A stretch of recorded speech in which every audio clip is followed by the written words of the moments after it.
আসসালামু আলাইকুম ভাইয়া। ভাইয়া শুনতে ওয়ালাইকুম পাচ্ছেন? সালাম ভাইয়া, ভালো আছেন ভাইয়া? হ্যাঁ ভালো আছি। জাওয়াদ শুনতে পাচ্ছ? আসসালামু আলাইকুম ভাইয়া, loud and clear.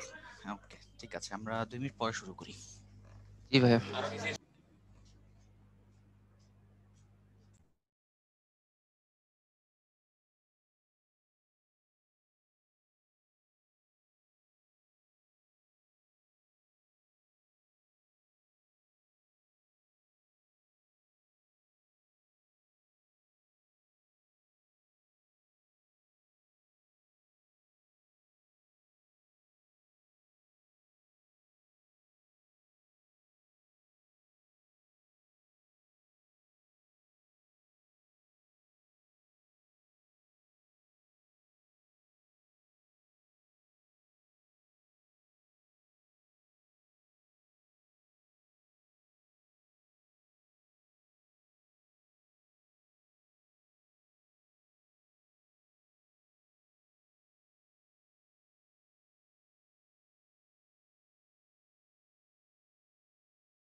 Okay, so আমরা এখন শুরু করি।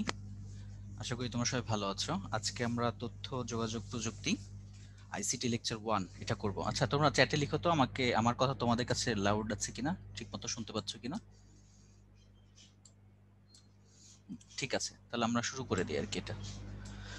আচ্ছা, সো আইসিটি থেকে আসলে আমরা যে বিষয়গুলো পড়বো সেগুলো আমি এক এক এখন দেখাতে থাকি। প্রথমেই যেটা দিয়ে শুরু করবো সেটা হচ্ছে আসলে কম্পিউটারের ইতিহাস, তাই না? এখন দেখো, এই যে আমি তোমাদের একটা কম্পিউটারের সাহায্যে ক্লাস নিচ্ছি, তোমরা হয়তো বা ল্যাপটপে হোক বা ডেস্কটপে হোক বা ইভেন ফোনে ক্লাসগুলো করতেছো, তাই না?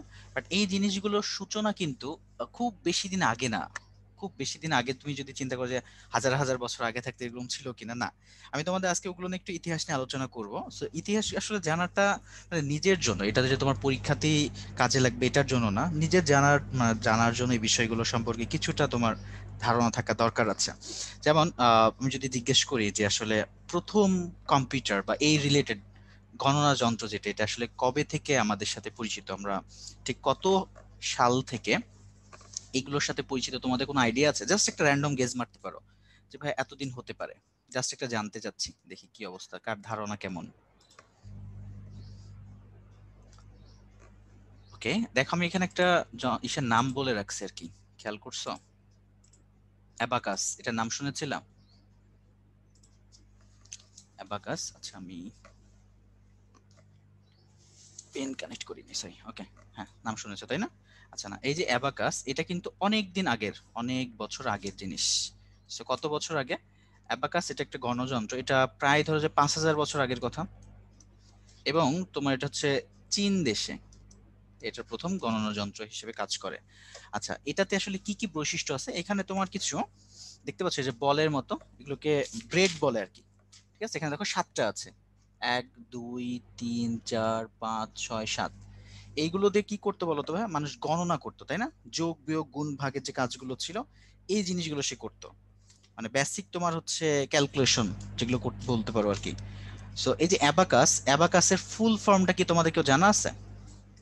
আচ্ছা, এই জিনিসগুলো অবশ্য মানে পরীক্ষাতে আসবে কিনা সেটা হচ্ছে জেনে রাখা ভালো আর কি। সো অ্যাবাকাসের আমি ইংরেজি বানানটা লিখে দিচ্ছি, অ্যাবাকাস। সো এই জিনিসগুলো আসলে তোমরা নেটে সার্চ করলেও পাবা। তারপর আমি একটু বলে দিচ্ছি যে অ্যাবাকাস মানে হচ্ছে অ্যাবান্ডান্ট, তারপর হচ্ছে ব্রেড, তারপর হচ্ছে অ্যাডিশন, তারপরে হচ্ছে ক্যালকুলেশন মানে এ দিয়ে আসলে অ্যান্ড এডিশন আমি বলতেছি। অ্যাবাকাস মানে হচ্ছে তোমার অ্যাবান্ডেন্ট ব্রেড, তারপর এ মানে হচ্ছে এডিশন, অ্যান্ড আছে একটা, অ্যান্ড দরকার নাই, তারপর হচ্ছে ক্যালকুলেশন, ইউ মানে হচ্ছে ইউটিলিটি, আর এস মানে হচ্ছে সিস্টেম। সেটা মুখস্থ রাখা চাইলে মনে রাখতে পারো, অল সার্চ করে এটা পেয়ে যাবে, জাস্ট বললাম আর কি অ্যাবাকাস জিনিসটা কি।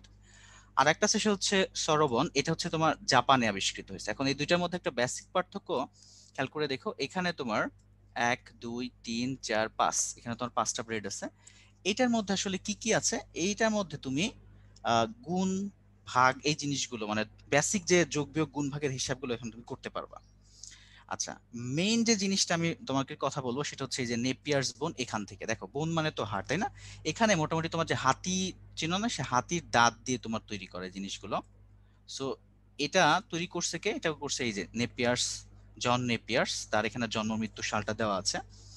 সো এইটা প্রথম তোমার হ্যান্ডমেড মানে কি হস্তচালিত, এটা হচ্ছে তোমার হস্তচালিত একটা যন্ত্র।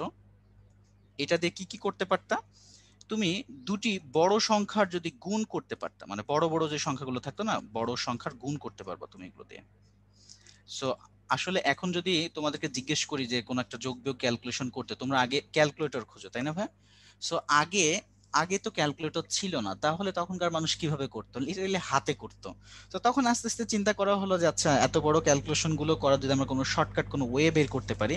তো সেই সকল চিন্তা ভাবনা থেকে কিন্তু এরকম বিভিন্ন যন্ত্র আবিষ্কার করা, সেগুলো খুবই প্রিলিমিনারি জিনিস, খুবই বেসিক জিনিস। এখান থেকে যে খুব বেশি কিছু করা যায় এরকম কিছু না।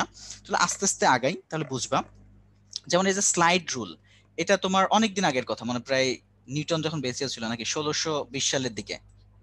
সো সেই সালের দিকে একটা স্লাইড রুল ব্যবহার করা হয়। এইটা দ্বারা কি করতে পারতা? এটা দ্বারা তুমি গুণ করতে পারবা, এটা তুমি ভাগ করতে পারবা, এবং একটা মজার ব্যাপার হচ্ছে এটা দিয়ে তুমি না রুট করতে পারবা। মনে করো যে বর্গমূল, সেই জিনিসটা করতে পারবা, বর্গমূল নির্ণয় করা যায়। সো এমনি হাতে তো তোমরা মনে হয় ক্লাস 7-এ বর্গমূল বের করার প্রসেস গুলো শিখেছিলে, তাই না? সো এইটা স্লাইড রুল কি করে এটা নিয়ে আসলে ডিটেলস আমি এখন বলতেছি না। তোমাদের যদি আগ্রহ থাকে একটু স্লাইড রুলের ফাংশন কি, তুমি হচ্ছে গুগল করতে পারো, ইউটিউবে দেখতে পারো। সো এখানে দেখতে পাচ্ছ কয়েকটি স্কেল আছে, দেখতে পাচ্ছ এই জিনিসগুলো না মুভ করা যায়, একটার সাথে একটা মুভ করা যায়। এইটা তোমার হচ্ছে একটা লগারিদমিক স্কেল ব্যবহার করা হয়। আচ্ছা, নর্মাল স্কেল গুলো কি করা হয় বলো তো ভাইয়া? যে সবকটা সমান দূরত্ব থাকে, তাই না? মনে করো 1 2 3 4 এরকম করে। তো লগারিদমিক স্কেল এরকম না, 10 ভিত্তি করে করে। সো প্রথম দিকে স্কেল মানে ঘরগুলো একটু ফাঁকা ফাঁকা থাকে, তারপরে আস্তে আস্তে একটু ক্লোজ হতে থাকে। এটাকে বলা হয় লগারিদমিক স্কেল। তোমরা যদি কারো ইন্টারেস্ট থাকে এই জিনিসগুলো তুমি সার্চ করতে পারো।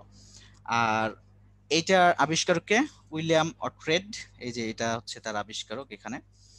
এখন এইটার নীতি ছিল, একটু আগে যে নেপিয়ারের কথা বললাম না, এটা কিন্তু সেই নেপিয়ারের নীতি দিয়ে চলে। সো নেপিয়ার যিনি আছে, নেপিয়ারের নীতি, এটা দিয়ে সে এই যন্ত্রটা আসলে বানানো।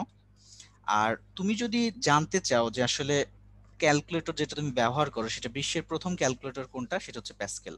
প্যাসকেলের ক্যালকুলেটর। আর প্যাসকেল সম্পর্কে তো তোমরা মোরলেস সবাই জানো, তাই না? সে হচ্ছে সেই প্যাসকেল। প্যাসকেলের এটা একটু মনে রেখো, যদি কখনো জিজ্ঞেস করে কেউ যে বিশ্বের প্রথম ক্যালকুলেটর কি কি, কোনটা, তাহলে এটা এটা লিখে দিলাম, এটা হচ্ছে বিশ্বের তোমার হচ্ছে প্রথম বা first calculator. First calculator. So এটা কত সালের দিকে আবিষ্কার হয়েছে? এটা হচ্ছে তোমার 1642 সালে। তার মানে দেখো এটা খুব বেশি মানে পরে না, জাস্ট 20 বছর 22 বছর পরে আর কি এটা আবিষ্কার হয়। আর এখানে তুমি কি করতে পারো, এই জায়গাতে কিছু যন্ত্র আছে, এই জায়গাতে তোমার যে 4টা সারি আছে, ঠিক আছে? তুমি এই 4 সারি সংখ্যার যোগ বিয়োগ গুণ ভাগ এই জিনিসগুলো তুমি করতে পারবা। ঠিক আছে, বেসিক যে জিনিসগুলো ক্যালকুলেটর এখানে চারটা। এই তুমি যদি এটার গঠন দেখো, এই জায়গাতে জাস্ট দেখতে পাচ্ছ একটা চাকাটা, চাকা দেখো না বাইরে থেকে? সো এইগুলোর ভিতরে তোমার 4টা রো থাকে, এরকম 4টা রো। এই 4 রো দিয়ে তুমি বিভিন্ন একটা প্রসেস আছে, এটা দিয়ে তুমি যোগ বিয়োগ গুণ ভাগ এই জিনিসগুলো করতে পারবা।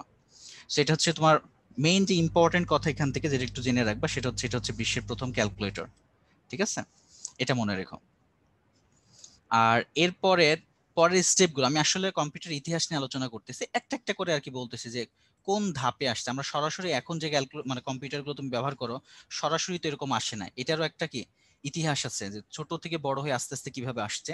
সো এর আগেরটা ছিল কত, 1642 সাল দেখালাম, তাই না?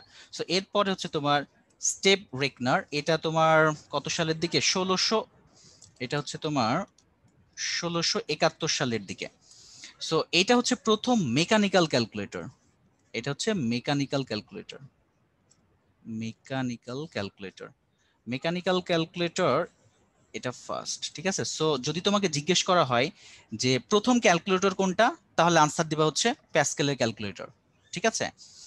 আর আর তোমার হচ্ছে মেকানিক্যাল ক্যালকুলেটর যদি বলে প্রথম মেকানিক্যাল ক্যালকুলেটর কত, তাহলে সেটা হচ্ছে 1671 সালে, যেটা আর কি হচ্ছে তোমার এই স্টেপ রেকনার কত সালে সেটা জানতে পারো। আই থিঙ্ক সালগুলো অতটা ইম্পর্টেন্ট না, তুমি হচ্ছে নামগুলো জেনে রেখো তাহলেই হবে।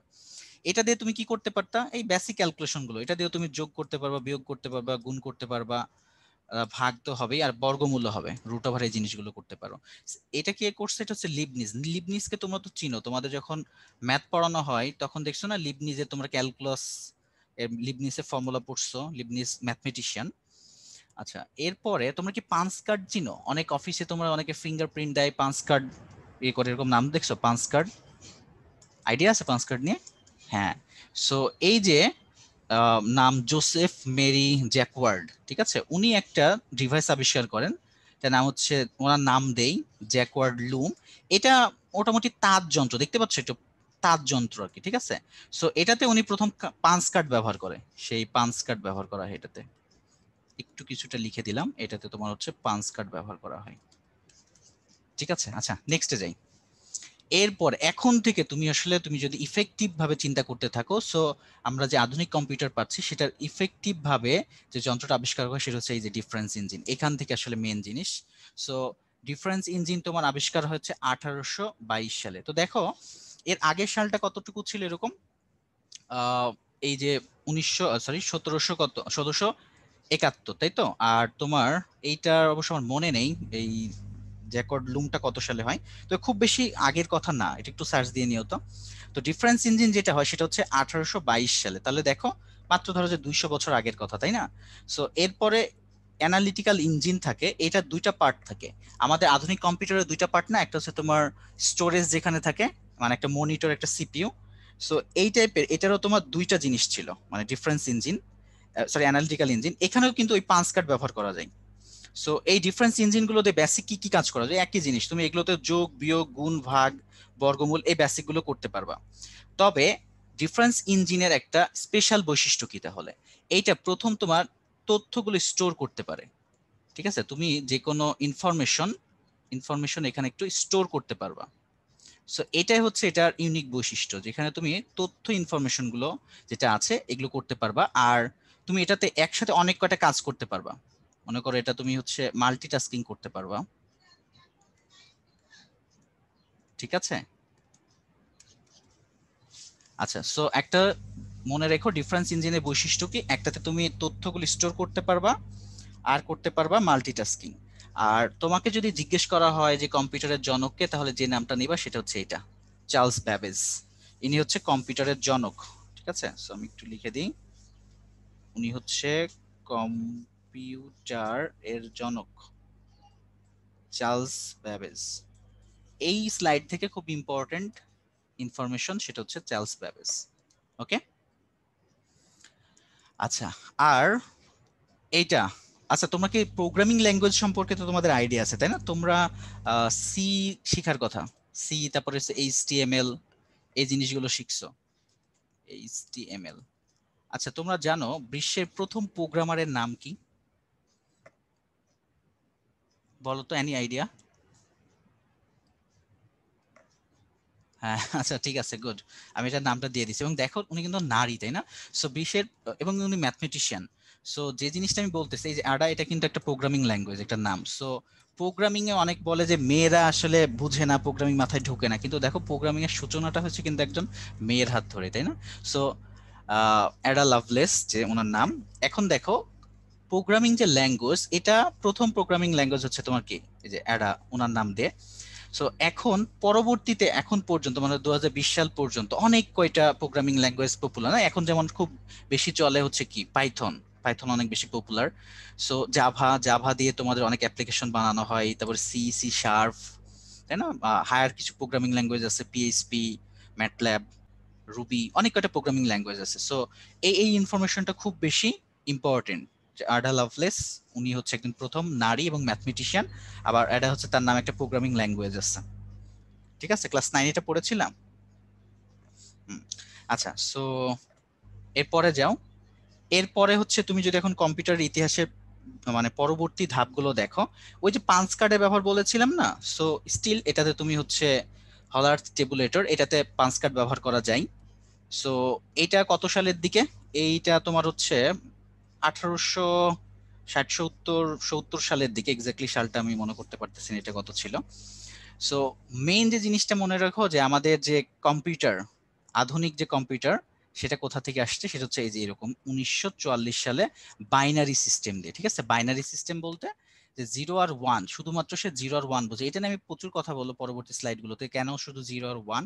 এবং এইটা হচ্ছে যেটা মার্ক ওয়ান, এটা হচ্ছে প্রথম ইলেকট্রনিক ইলেকট্রনিক মেকানিক্যাল কম্পিউটার। ঠিক আছে, এটার মধ্যে ইলেকট্রিসিটি দরকার, ইলেকট্রিসিটি লাগে, প্রথম ইলেকট্রিক্যাল মেকানিক্যাল কম্পিউটার। আচ্ছা, এটা কে কোন কোম্পানি তৈরি করছে? এটা তৈরি করছে আইবিএম। আইবিএম তৈরি করছে। তোমরা আইবিএম সম্পর্কে জানো, আইবিএম এর মাউস প্যাড, তারপর হচ্ছে তোমার কম্পিউটার, এই জিনিসগুলো মেবি দেখছো, তাই না? আচ্ছা, সো এইটা তোমাকে যদি এখন জিজ্ঞেস করা হয় যে প্রথম একটা স্বয়ংসম্পূর্ণ বা আধুনিক যে কম্পিউটার, তার জনককে, তাহলে তার নামটা মনে রাখতে পারো, হাওয়ার্ড এইচ একেন। ঠিক আছে, উনি হচ্ছে আইবিএম এর। সো মার্ক ওয়ান খুব ইম্পর্টেন্ট, এটা মার্ক ওয়ান তুমি মার্ক করেও রাখো। এটা হচ্ছে প্রথম ইলেকট্রিক্যাল মেকানিক্যাল কম্পিউটার। ঠিক আছে। আচ্ছা, বাইনারি সিস্টেম কি সেটা একটু বলি। কম্পিউটার তো অনেক কয়টা সার্কিটের সমন্বয়ে গঠিত, তাই না ভাই? সো এখানে না ও দুইটা জিনিস সেন্স করতে পারে, হয় সেটার মধ্যে তোমার ইলেকট্রিসিটি আছে কি নাই।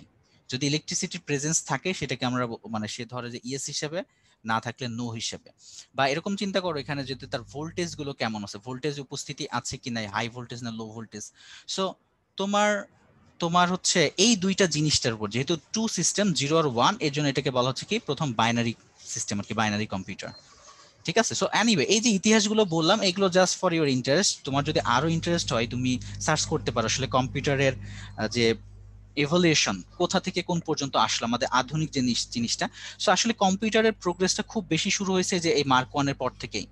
ধরো যে 1950 সাল ধরো, ঠিক আছে, এখান থেকে শুরু করে তাহলে খুব বেশি না, কিন্তু আস্তে আস্তে উন্নতিটা খুব চরম মাত্রায় চলে আসছে, তাই না? এখন 2020 সালের কথা, 21 সালের কথা চিন্তা করো, যে কম্পিউটারে আস্তে আস্তে জিনিসগুলো ছোট হচ্ছে। তোমাদের একটা কাজ করতে বলবো, দেখো তোমরা আইবিএম এর কম্পিউটারে, যেটা 5 মেগাবাইটের একটা কম্পিউটার, একটা ছবি দেখো গুগল করলে অনেক সময় পাবা, যে দেখবা যে বাসাতে যেমন ফ্রিজ টেলিভিশন নিয়ে আসলে 10-12 জন লোক মিলে ছেলেটাকে ধরা লাগতেছে, এরকম 5 মেগাবাইট স্টোরেজের একটা কম্পিউটারের ছবি অনেক সময় পাওয়া যায়। তো দেখো তখন বুঝবা যে আসলে আগেকার কম্পিউটারের পারফরমেন্স গুলো যত থাকুক না, সাইজ কিন্তু অনেক বড় ছিল। আর আস্তে আস্তে যতদিন আমাদের যাচ্ছে আমাদের সাইজ গুলো ছোট হয়ে যাচ্ছে, না? এখন একদম মিনি কম্পিউটারও পাওয়া যাচ্ছে।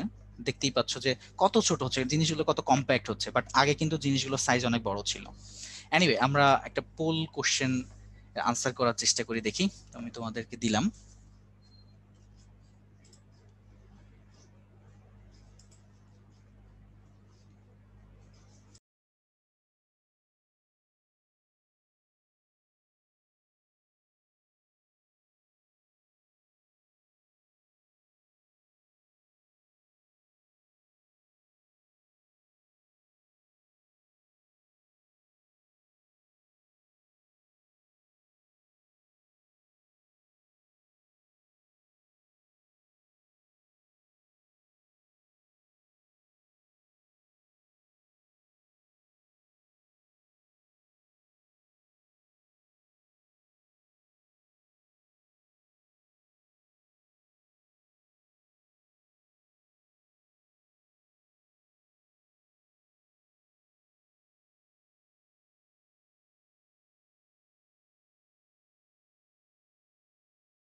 ওকে, আমি পোলটা এন্ড করে দিলাম। অবশ্য আমি নিশ্চিত যে তোমরা এই কোশ্চেনটা দেখে একটু কনফিউজড হয়ে গেছে, আসলে কোনটা দাগাবা, তাই না? আচ্ছা, ঠিক আছে, আমি তোমাদের দেখতেই পাচ্ছ ম্যাক্সিমাম তোমার সি দাগাচ্ছ, হাওয়ার্ড এইকেন, আসলে ওটাই সঠিক অ্যান্সার। ঠিক আছে, সো এইটা যদি থাকো, সো এটা দিতে কি হাওয়ার্ড এইকেন। আচ্ছা, তোমরা অনেকে চিন্তা করতেছো চার্লস ব্যাবেজ নাই কেন, তাই তো? আচ্ছা, জাওয়াদ আছো? জি ভাইয়া। আচ্ছা, যদি শুধু এটা বলে কোশ্চেনে আধুনিক কম্পিউটারের জনক কে, হুম সেটা হুম। কি হাওয়ার্ড এইকেন হওয়ার কথা না? ভাইয়া মেইনলি কথাটা হচ্ছে দুইটা অংশের মধ্যে মানে পার্থক্য যদি করতে হয়, মানে কম্পিউটারের জনক, তখন জনক হিসেবে যদি কিনা বলা না থাকে চার্লস ব্যাবেজের কথা, তখন কম্পিউটার বলতে বর্তমান সময়কার কম্পিউটারের ব্যাপারটা ধরা হয়। কারণ পুরো কম্পিউটারের নীতি আর ভিত্তির সবার মূল ভিত্তিটা যেটা ডিফারেন্স ইঞ্জিনে ছিল আর কি, সেই পুরোটা প্রথম চার্লস ব্যাবেজ দিছিল। আর তারপরে সেটাকে মডার্নাইজ রূপ দিছিল হাওয়ার্ড এইকিনের পারফেক্ট ওয়েতে। সো দুইজনের মধ্যে যদি কিনা চার্লস ব্যাবেজ না দেওয়া থাকে, তখন আমরা হাওয়ার্ড আইকেনটা পারফেক্ট অ্যান্সার, তাই হাওয়ার্ড আইকেনটা আসছিল। এই একদম সেম কোশ্চেনটা আবার তোমরা যদি একটু খেয়াল করে থাকো, মানে এই কোশ্চেনটা বিসিএস এও আসছিল আর কি, বাট এটা ইউনিভার্সিটিতেও কিছু ইউনিভার্সিটি আসতে দেখা গেছে। সো এটা খুব গুরুত্বপূর্ণ। এই তো ভাই। আচ্ছা, ইকরা ইকরা জানতে চাচ্ছে যে জন ভন নিউম্যানের অবদান কি? জন ভন নিউম্যানের অবদান হচ্ছে, জন ভন নিউম্যান খুব গুরুত্বপূর্ণ অবদান রাখছিল ইউনিভ্যাকের জন্য। সো ইউনিভ্যাকটা ছিল সম্পূর্ণ ইলেকট্রনিক, বাট কিছু ক্ষেত্রে তুমি যদি চিন্তা করো, মানে প্রথম ইলেকট্রিক্যাল আর মেকানিক্যালের দুইটার মিক্স, সেটা হচ্ছে পুরোপুরি ভাবে ছিল হাওয়ার্ড এইকেনের অংশে, ঠিক আছে? সো এগুলো আমার মনে হয় এই ধরনের কোয়েশ্চেন গুলো আমাদেরকে বরং না করে তুমি একটু জাস্ট যদি সার্চ করো, কারণ আমরা পড়ছি আইসিটি, আমরা এটা প্রয়োগও ঘটাতে পারি। গুগল দিয়ে যদি সার্চ করো পুরো ডিটেলসটা পাওয়া যাবে। ভাইয়া তো ভাইয়ার মাথা থেকেই বলছে, আমিও তো পড়ছি তাই না, ওইখান থেকেই বলছি। সো কোনো সমস্যা নেই। যেমন সাতিলের কোশ্চেনটা খুব ভালো, যে ভাই জনক আর আবিষ্কারকের মধ্যে ডিফারেন্সটা কি। তুমি যদি একটু খেয়াল করো, কম্পিউটারে কিন্তু আমরা কখনো কাউকে আবিষ্কারক হিসেবে ডাইরেক্ট বলতে পারি না, কারণ সবার সম্মিলিত প্রচেষ্টার ফলে কম্পিউটার আসছে। সো এই জায়গাটায় প্রথম চার্লস বেবেজকে আমরা জনকের এত বড় মর্যাদাটা কেন দেই? কারণ তার যে নীতিগুলো ছিল, কম্পিউটার কিভাবে কাজ করবে, কিভাবে প্রসেস করবে, ডাটা কিভাবে রাখবে জমা, এই নীতির উপর ভিত্তি করে বর্তমানের কম্পিউটারটা মডার্নাইজ ফর্ম আসছে। তাই তার নীতিটা যেহেতু সবাই গ্রহণ করছিল বর্তমান সময়ে এসে, তাই সে জনক, কিন্তু সে আবিষ্কারক না। আবিষ্কারক কিন্তু আমরা জানি না, কারণ কম্পিউটার অর্থ গণনাকারী যন্ত্র। সেটা প্রথম 5000 বছর আগে অ্যাবাকাস চীন দেশে ব্যবহার হতো। কারণ তখন কে অ্যাবাকাস চীন দেশে করছিল এটা আমরা জানি না। আই হোপ তোমাদের সবার কোশ্চেনের অ্যান্সার হয়ে গেছে। থ্যাংক ইউ ভাই।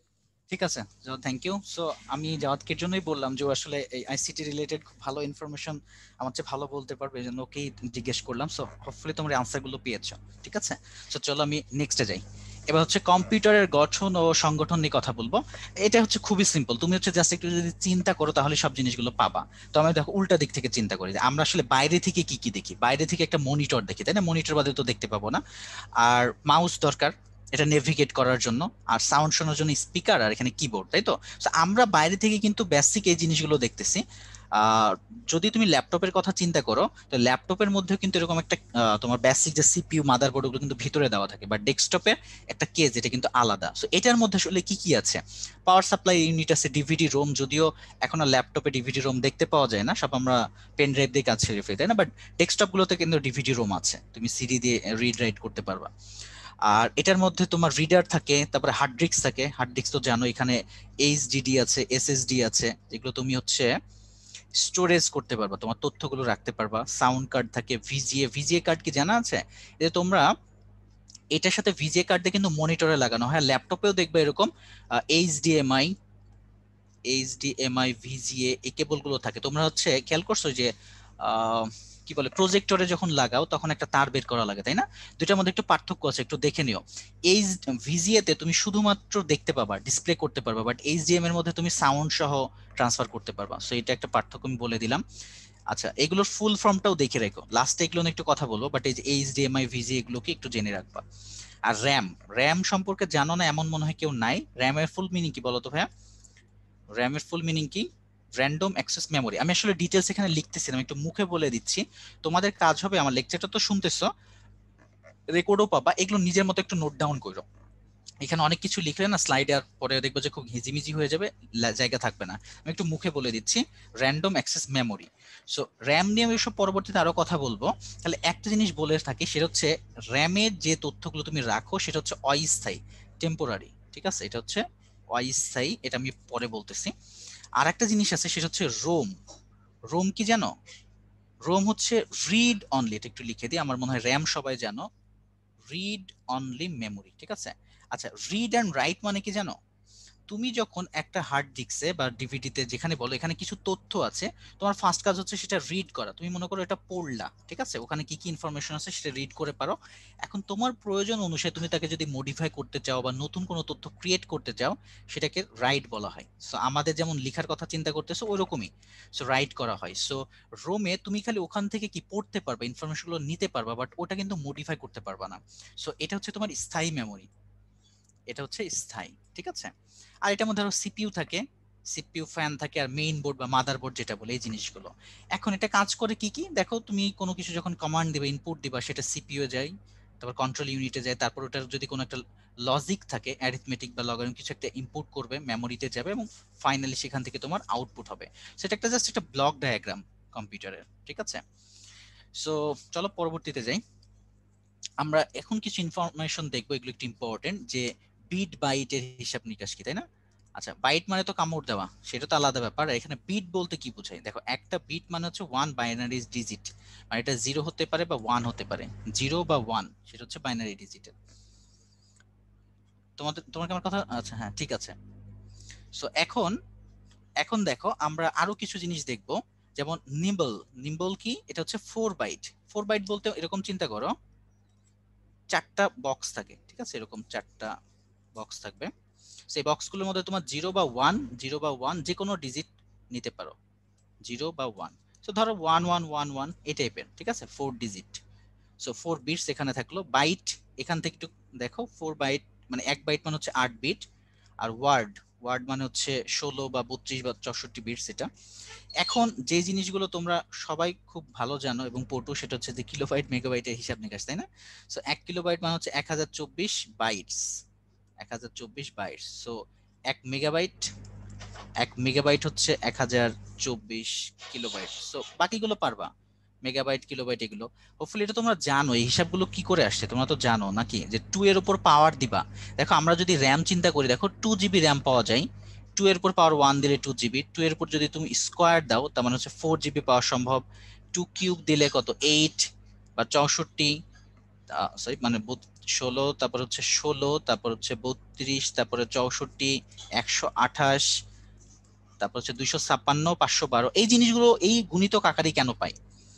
128-এর পর হচ্ছে 256, 512, তারপর হচ্ছে 1024। তোমার কিন্তু মাঝখানে কোনো কিছু পাবা না, তুমি 32 জিবি পেন ড্রাইভ পাবা কিন্তু 20 জিবি পাবা না, তাই না? সো এগুলো সবকিছু 2 এর গুণিতক আকারে, কিন্তু এগুলো সবকটা হিসাব হচ্ছে 2 এর গুণিতক আকারে, ঠিক আছে। আচ্ছা, এসএসডি মানে কি Yamin? Solid state drive, SSD. আচ্ছা চলো পরে যাই, পরবর্তীতে একটা পোল কোশ্চেন দেখি, এটা আমি চাই তোমরা 100% অংশগ্রহণ করবা। আই থিঙ্ক এটা সবাই পারবা, খুব ইজি জিনিস। তোমরা যে এত ইন্টারনেট কিনো, মেগাবাইটের হিসাব নিকাশ, ওই টাইপের ম্যাথ। দেখো এটা,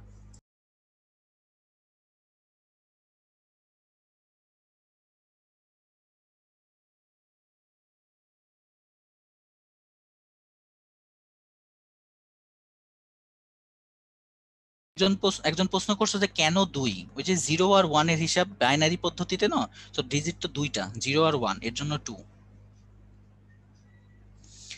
তানিম, র্যামের মিনিং হচ্ছে র্যান্ডম অ্যাক্সেস মেমোরি, আর রোম হচ্ছে রিড অনলি মেমোরি। আমি এই র্যাম রোম নিয়ে একটু পরে আবার বলবো, একটু ওয়েট করো, আমি বলতেছি।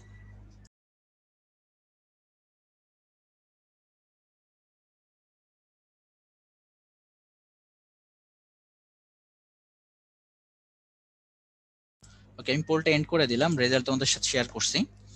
আচ্ছা, এটা 71% পারলা, বাকিরা কেন পারলা না?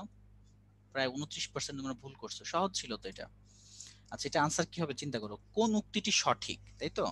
এখানে আছে কিলোবাইট, কিলোবাইটের সাথে বাইট, ডেফিনেটলি এটা ঠিক। মেগাবাইট কি বাইট না, মেগাবাইটের পরের স্টেপ ছিল কিলোবাইট, সেটা তো হবে না। কিলোবাইট তারপরে কত ছিল, শুধু বাইট, কিন্তু 1000 না তো, 1024 মেগাবাইট এটাও না। সো পারা উচিত ছিল কিলোবাইট প্রথমটা, 1 কিলোবাইট সমান 1000 বাইট। ঠিক আছে, এই চারটা যারা একটু ভুল করে ফেলছে, চারটা একটু দেখো কোনটার পরে কোনটা। কিলোবাইটের আগে আসলে বাইট আছে, তারপর হচ্ছে মেগাবাইট, তারপর গিগাবাইট, তারপর টেরাবাইট, তারপর পেটাবাইট। ঠিক আছে, তোমরা হার্ড ড্রাইভ যদি এক্সটার্নাল হার্ড ড্রাইভ কিনো না, মেমোরি দাও 1 টেরা 2 টেরা, এখনকার ল্যাপটপেও তো তোমার মিনিমাম 1 টেরাবাইট মানে স্টোরেজ থাকে। সো টেরা পর্যন্ত আমরা পরিচিত, তাই তো? টেরার পরেরটা একটু জেনে রেখো, টেরা, পেটাবাইট। আর এই জিনিসগুলো তোমার ফিজিক্সেও দেখছিলে না, এককে, এগুলো ছিল তো। আচ্ছা ঠিক আছে, এটা 30% ভুল করছে, এটা একটু কেমন। এনিওয়ে, আজকের ক্লাসের খুবই গুরুত্বপূর্ণ জিনিস এখন আমি পড়াবো। দেখো, সংখ্যা পদ্ধতি খুবই গুরুত্বপূর্ণ, কিছু যদি শিখতে চাও ক্লাস থেকে সেই জিনিসগুলো শিখবা, খুব কাজে দিবে। সংখ্যা পদ্ধতি বলতে আসলে কি বোঝায় দেখো, যেমন আমরা নর্মালি যে সংখ্যা দিয়ে লিখি সেটার নাম হচ্ছে ডেসিমাল সংখ্যা পদ্ধতি, ডেসিমাল। সো এখানে কি কি আছে ভাই? 0 আছে, 1 2 3 4 5 6 7 8 9। সো টোটালটা কিন্তু 10টা। এর জন্য আমাদের বলা হয় 10 ভিত্তিক বা 10 ভিত্তিক সংখ্যা পদ্ধতি। তো চিন্তা করো তো, আমরা প্রথমে 0 থেকে 9 পর্যন্ত লিখতে পারি, তাই না? 0 থেকে 9, তারপর পরের সংখ্যাটা যখন 10 লিখতে যাই কি হলো দেখো, যে 0, আমি আবার একটু লিখি, এইভাবে লিখলে মনে ভালো বুঝবা, 1 2 3 4 5 6 7 8 9। দেখো আমার কিন্তু ইউনিট ডিজিট, একক অঙ্কের সংখ্যা লেখা শেষ। এরপর আমি কি করবো? রিপিট করতে হবে। সেটা কি?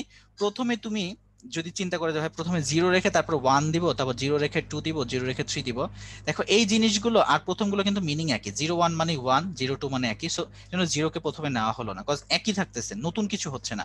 বাট তুমি এবার 1 কে ফিক্স করো, এখানে 1 নাও, এরপর এই সংখ্যাগুলো আবার প্রথম থেকে রিপিট করো, মানে প্রথমে আবার 0 আনো, তারপর 1 কে তো ফিক্সড রাখছোই, তারপরে কত 1 আনো, তারপর 1 কে ফিক্স করার পরে কি 2 আনো, দেখো 12 13, এরকম করে আমরা সংখ্যা পদ্ধতি, তাই না? এটা হচ্ছে আমার ডেসিমাল সংখ্যা পদ্ধতি। কিন্তু বাইনারি পদ্ধতিতে কি আছে ভাই? মাত্র দুইটা, একটা হচ্ছে 1 আর 0। বাইনারিতে দুইটা, 1 আর 0। আমি একটু আগে বলেছি যে 0 বলতে আসলে কি বোঝায়। 0 বলতে তোমার ওই যে অফ, যেহেতু সবকটা সার্কিট নিয়ে আছে, হয়তো ইলেকট্রিসিটি প্রেজেন্স নাই, বা এখানে নো চিন্তা করতে পারো যে ইলেকট্রিসিটি নাই, ভোল্টেজ হাই লো, এই ব্যাপারগুলো, ঠিক আছে? যেহেতু পুরোটাই তোমার কি ইলেকট্রনিক জিনিস এখানে। সো এটাকে আমরা চিন্তা করতেছি অন, তার মানে সে আসলে দুইটা জিনিস সেন্স করতে পারে, হয় এখানে ইলেকট্রিসিটি কারেন্ট আছে কি নাই। সো এটার জন্য টোটাল ভিত্তি হচ্ছে 2। সো বাইনারি ভিত্তি 2। এখন তুমি দেখো এই পুরো জিনিসগুলোকে না তুমি রিপ্লেস করতে পারবো। যদি তোমার সংখ্যায় থাকে 0 আর 1, সো পরেরটা কত? 0 কে ফিক্স করে 1 করলে তো কিছু হলো না, এটা আগের মতোই, মানে 1ই থাকলো। সো 0 কে আর ফিক্স করলাম, এবার 1 কে ফিক্স করো, 1 কে নিয়ে পরেরটা দেখো 10। সেই এই যে 10 বলতে সেইটা মানে কিন্তু তুমি যদি এই পদ্ধতিতে চিন্তা করো তাহলে কিন্তু 2। সো পরের সংখ্যাটা হবে 1 1, তারপর এটা কত হবে 1 0 0, মানে 2 ডিজিট কমপ্লিট, তারপর 1 1 0। সো আমি তোমাদের এই জিনিসগুলো নিয়ে ডিটেইলস বলবো, এখন জাস্ট একটু আলোচনা করতেছি যে ডেসিমাল সংখ্যা পদ্ধতি আর বাইনারি সংখ্যা পদ্ধতি। আচ্ছা, আরো কিছু আছে, সেটা হচ্ছে অক্টাগোনাল সংখ্যা পদ্ধতি।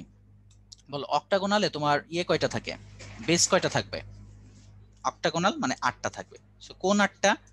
এটা হচ্ছে 0 1 2 3 4 5 6 আর 7, 8 পর্যন্ত না, কিন্তু এই 0 থেকে কাউন্ট করো, টোটাল কিন্তু 8টা হয়ে গেছে, ঠিক আছে? সো এইটাতে কি আগের মতো, এটার ভিত্তি কত হবে ভাইয়া? এটার ভিত্তি হচ্ছে তোমার 8, ঠিক আছে? এটার ভিত্তি হচ্ছে 8। এখন হেক্সাডেসিমালের কথা চিন্তা করো। হেক্সাডেসিমাল মানে তোমার হচ্ছে টোটাল 16টা সংখ্যা। এখন একটা জিনিস যদি তুমি আগে এটা না জেনে থাকো, এখন একটু দেখো, টোটাল 16টা তুমি পাবা কোথায়? 1 থেকে 9 পর্যন্ত না হয় 10টা পাওয়া যায়, 1 2 3 4 5 6 7 8 9, দেখো 10টা হয়ে গেছে। এখন বাকিগুলো তোমার ধার করা দরকার, তাই না? সো বাকিগুলো আসলে দেখো, A B C D E R F. So এখানকার 10টা আর এখানকার 6টা, টোটাল হচ্ছে 16টা।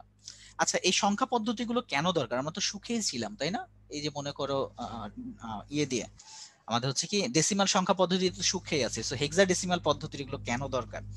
আচ্ছা, তোমাদের একটা সিম্পল একটা কথা বলি, এই যে সংখ্যা পদ্ধতি, তুমি না চাইলে নিজের মতো একটা সংখ্যা পদ্ধতিও বানাতে পারো।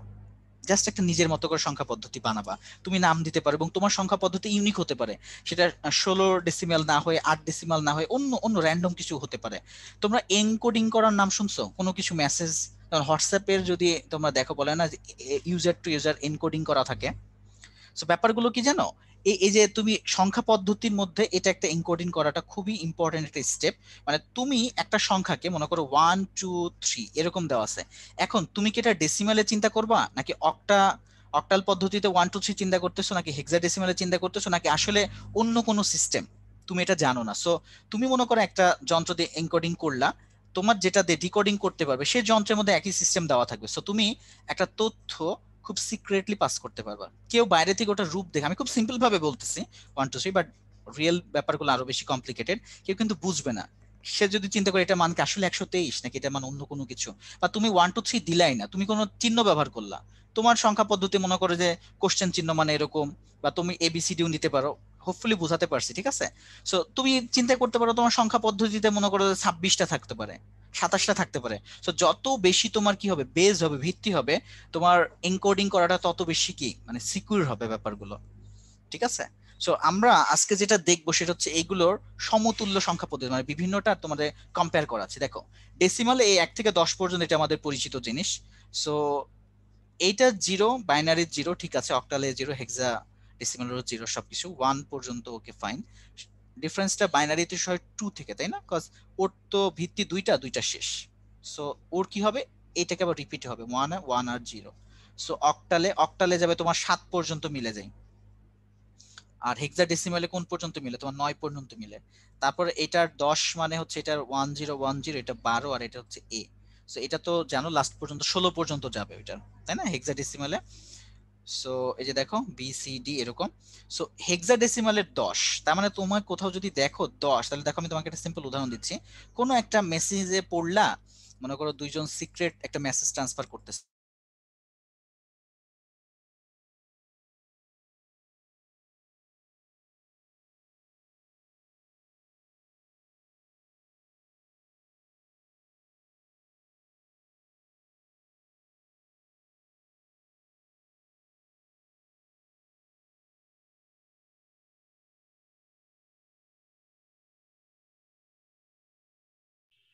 আচ্ছা, ভাইয়ার সম্ভবত ইন্টারনেট একটু প্রবলেম হয়েছে, বাট ভাইয়ার কারেন্টের কোনো প্রবলেম হয়েছে। ভাইয়া 2-3 মিনিটের মধ্যে জয়েন করবে তোমাদের সাথে। জাস্ট ততক্ষণে আমি তোমাদের সাথে একটু পার্সোনালি কথা বলি। কিউএনএ তে অনেকেই কোশ্চেন করছিলে, আমি কোশ্চেন গুলো একটু বুঝিয়ে বলি। দেখো, তুমি আমাকে যতক্ষণে প্রশ্ন করছো যে ভাইয়া আমি এই ইউনিভার্সিটিতে ভর্তি হতে চাই, এই ইউনিভার্সিটি পাবলিক নাকি প্রাইভেট, ওই ইউনিভার্সিটি কেমন হবে, আসলে এই ধরনের কোশ্চেন গুলো না খুব স্পেসিফিক এবং কোনো ধরনের এলিগেন্ট কোশ্চেন না, খুব ভলেটাইল কোশ্চেন। মানে বুঝতে পারছো যে কোশ্চেন গুলো আসলে খুব অন্তঃসার শূন্য হয়ে যায়, কারণ আমরা অলরেডি আইসিটি পড়ছি। তাহলে আইসিটি গুলো আমাদেরকে বুঝতে হবে এটার প্রয়োগটা আমরা কিভাবে ঘটাবো। তুমি ওই ইউনিভার্সিটির, ঠিক আছে, ওই ইউনিভার্সিটির ওয়েবসাইটে তুমি যদি একটু যাও, তাহলে ওই ইউনিভার্সিটির সবগুলো ডেটা তুমি পেয়ে যাবে, কখন এক্সাম হবে, কখন এক্সাম হবে না, কি কি আইডিয়া থাকবে, কোন কোন পরীক্ষা হবে, কোন কোন টপিকের উপরে। আর সবচেয়ে বড় কথা, সামনে যখন একটা ভর্তি পরীক্ষা হতে যাবে, তার আগে দেখবে বিভিন্ন জায়গা থেকে বিভিন্ন ধরনের সেমিনার কিংবা তারা অনুষ্ঠানের আয়োজন করবে তাদের বিশ্ববিদ্যালয় থেকে। বিশেষ করে প্রত্যেকটা ইউনিভার্সিটির দেখবে হেল্প ডেস্ক থাকে ফেসবুকে, তোমরা চাইলে সেখান থেকেও আইডিয়া নিতে পারবে, কোশ্চেন করতে পারবে, সেখানকার স্টুডেন্টরা তাদের অ্যান্সার গুলো দিয়ে থাকে। আর সামাজিক যোগাযোগ মাধ্যম যেগুলো আছে কিংবা আমাদের যে টিভি চ্যানেল যেগুলো আছে সেগুলো তো দেখবে আইডিয়া দেবে। সো এই ধরনের কোশ্চেন গুলো না, যে ভাইয়া কবে পরীক্ষা হবে, কি হবে, আমরাও পুরোপুরি স্পেসিফিকলি জানি না, ভাইয়া একটা ডেট বলে দিলাম কিন্তু ওই ডেটে হলো না, তাহলে তো আমার কথাটা মিথ্যা হয়ে যায়। তাই এগুলো একটু মাথায় রাখতে হবে, এই কোশ্চেন গুলো যেন কিউএনএ তে না করি। ভাইয়া জয়েন করেছেন, চলো আমরা ক্লাসটা আবার উপভোগ করা শুরু করি। আমি তো পড়াশোনা খেয়াল করি নাই কখন এটা ডিসকানেক্ট হয়েছে, কতদূর শোনা যায় না একটু বলো তো। ভাইয়া জাস্ট ইস, ওই আপনি যখন 10 পর্যন্ত বললেন তারপরে সেকেন্ড পেজটাতে চলে গেছেন তখনই। ও আচ্ছা, ঠিক আছে। সো 1 মিনিট, আমি এটা যেন এই ঘটনা না হয়, 1 মিনিট ওয়েট করি।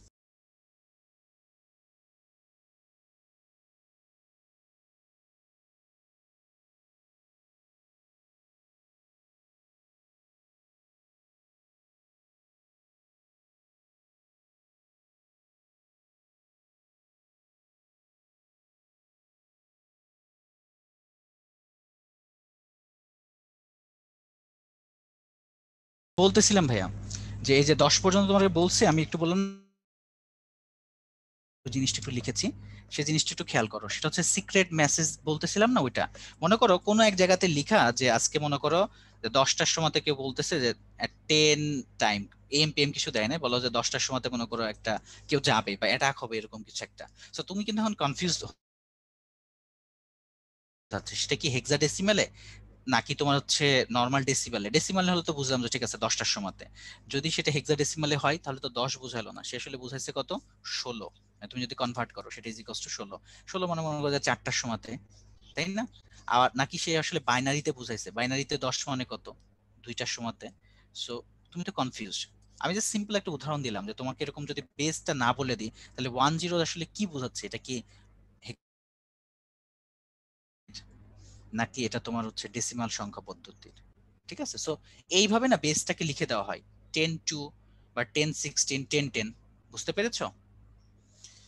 আচ্ছা, সো চলো এখন আমরা এই সংখ্যা পদ্ধতির রূপান্তর এই ব্যাপারটা দেখবো। খুব ইম্পর্টেন্ট এই জিনিসটা, সংখ্যা পদ্ধতির রূপান্তর।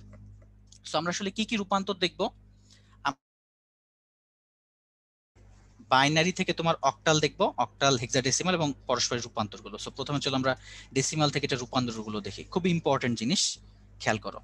সো একটা শর্টকাট আগে একটু মনে রাখো, সেটা হচ্ছে তুমি যখন ডেসিমাল থেকে বাইনারিতে বা অক্টাল বা হেক্সাডেসিমাল নিয়ে যাবা, তখন একটা সংখ্যা মনে রাখো, মানে একটা ওয়ার্ড, সেটা হচ্ছে ভিভা। ভিভা কি মানে? ভিত্তি দ্বারা ভাগ। ভিভা, ঠিক আছে, ভিত্তি দ্বারা ভাগ করবা। ভিত্তিক ওই যে 2 ভিত্তিক না 10 ভিত্তিক না কোনটা, সেটা দ্বারা ভাগ করবা। তারপর যে ভাগফলটা পাবা, ভাগফল যতক্ষণ না 0 হচ্ছে ততক্ষণ ভাগ করতে থাকবা। ভাগফল যদি 0 পাও, আমি কিন্তু ভাগফল 0 বলছি, ভাগশেষ না, দেখো ভাগফল যদি ওকে শেষ থেকে শুরু করে লিখবা। মানে এখানে মনে করো তোমার শুরু, এটা হচ্ছে শুরু, আর লাস্টে শেষ। তোমাকে উল্টা কাজটা করতে হবে, ঠিক আছে, শেষ থেকে ফার্স্টের দিকে আসতে হবে। একটা এক্সাম্পল দিব, এটা কখন ভাই? এটা হচ্ছে পূর্ণ সংখ্যার ক্ষেত্রে। মনে করো একটা সংখ্যা আছে এরকম 16.28, সেটা কিন্তু দুইটা পার্ট। এই পার্টটুকু তোমার হচ্ছে পূর্ণ, আর এটা হচ্ছে তোমার কি ভগ্নাংশ। সো চলো একটা এক্সাম্পল দিব। আর ভগ্নাংশের ক্ষেত্রে কি করবা? ভগ্নাংশের ক্ষেত্রে হচ্ছে তোমার ভিগু, মানে ভিত্তি দ্বারা গুণ। একটু মনে রেখো, পূর্ণ সংখ্যার ক্ষেত্রে ভিত্তি দ্বারা ভাগ, পূর্ণ সংখ্যার ক্ষেত্রে হচ্ছে ভিত্তি দ্বারা ভাগ। আর তোমার ভগ্নাংশের ক্ষেত্রে কি করবা? ভিত্তি দ্বারা।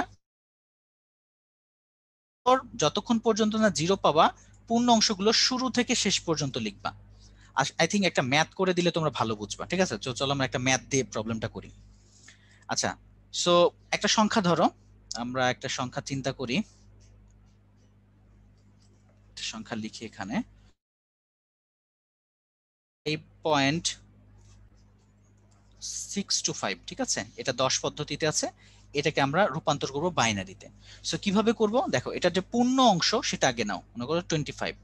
সো পূর্ণ অংশটা তুমি যদি নাও, সো ধরো 25, এটাকে প্রথমে তুমি 2 দ্বারা ভাগ করো। সো 2 দ্বারা ভাগ করলে কত হবে? 12 দুগুণে 24, তাই তো? সো 12 থাকলো, আর অবশিষ্ট কত থাকে? 1, সেটাকে একটা দাগ দিয়ে লিখো এরকম 1। ঠিক আছে, তারপর এটাকে আবার 2 দ্বারা ভাগ করো। সো 6 দুগুণে 12, তাহলে এটা মিলে গেল, তাহলে একটা ভাগ শেষ হচ্ছে 0। সো কতক্ষণ কন্টিনিউ করবা? যতক্ষণ না এই ভাগফলটা তোমার 0 হচ্ছে। আবার 2 দ্বারা ভাগ করো ভাইয়া। সো 3 দুগুণে 6, মিলে করো। সো 2 দ্বারা ভাগ করলে একবার পর্যন্ত যায়, তাই না? 2 1 কে 2, আর ভাগশেষ কত থাকে? 1। তারপর আবার 2 দ্বারা ভাগ করো। দেখো 1 কে 0 দ্বারা ভাগ করা যায় না। সো ভাগশেষ হচ্ছে, সরি ভাগফল হচ্ছে 0, আর ভাগশেষ হচ্ছে 1। এই যে আমি 0 পেয়ে গেছি, বললাম ভাইয়া যেহেতু এটা পূর্ণাংশ, তাহলে তুমি নিচে থেকে উপরের দিকে লেখা শুরু করবা। কি কি লিখবা? এই সংখ্যাগুলো দেখো, এখানে কি থাকলো? ভাগশেষ গুলো লিখো 1 1 0 0 1। সো তোমার যে 25, 1 0 0 1, ঠিক আছে। সো এখানে ছিল তোমার 10, আর এখানে এটা করলে হবে 2। সো এইভাবে তুমি এখন রূপান্তর গুলো করতে পারবা। ক্লিয়ার? আচ্ছা, তোমাদের একটু চ্যাট পড়ি দেখি কি অবস্থা। হ্যাঁ, এসএসসি তে এই জিনিসগুলো করছো। সো 1 1 0 1।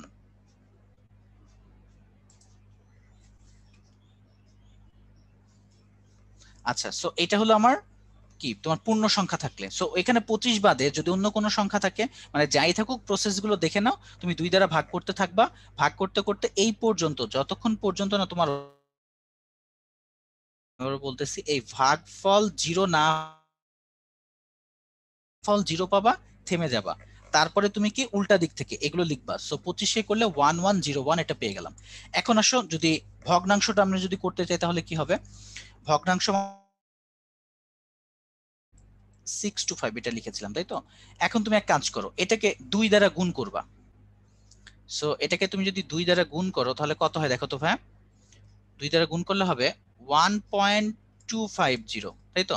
1.250। এখন এটা যে পূর্ণ অংশ, পূর্ণ অংশটাকে একটু আলাদা করে ফেলো। তো চলো আমি পূর্ণ অংশটা একটা সেপারেট লাইন করে দিই। মনে করো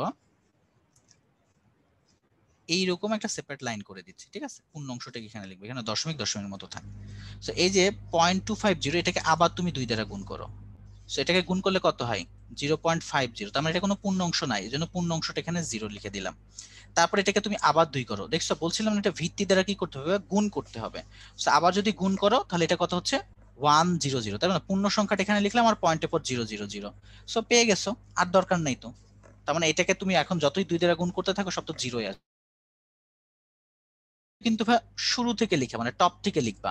তার মানে 0.625 যেটা, এটা তোমার পদ্ধতি করলে হবে 101। এটা হচ্ছে 2, ঠিক আছে? পয়েন্ট পয়েন্টের মতো থাকে। সো ওভারঅল সংখ্যাটা যদি এখন চিন্তা করো, 625, তাই না? এটাই তো দেখলাম নাকি 11001। হ্যাঁ, তারপর হচ্ছে 0.101, এটা হচ্ছে আমার বাইনারিতে। দেখো তো বুঝছো কিনা? কারো কোনো প্রশ্ন থাকলে আমাকে জিজ্ঞেস করো, কারো কোনো প্রশ্ন থাকলে এটা জিজ্ঞেস করো।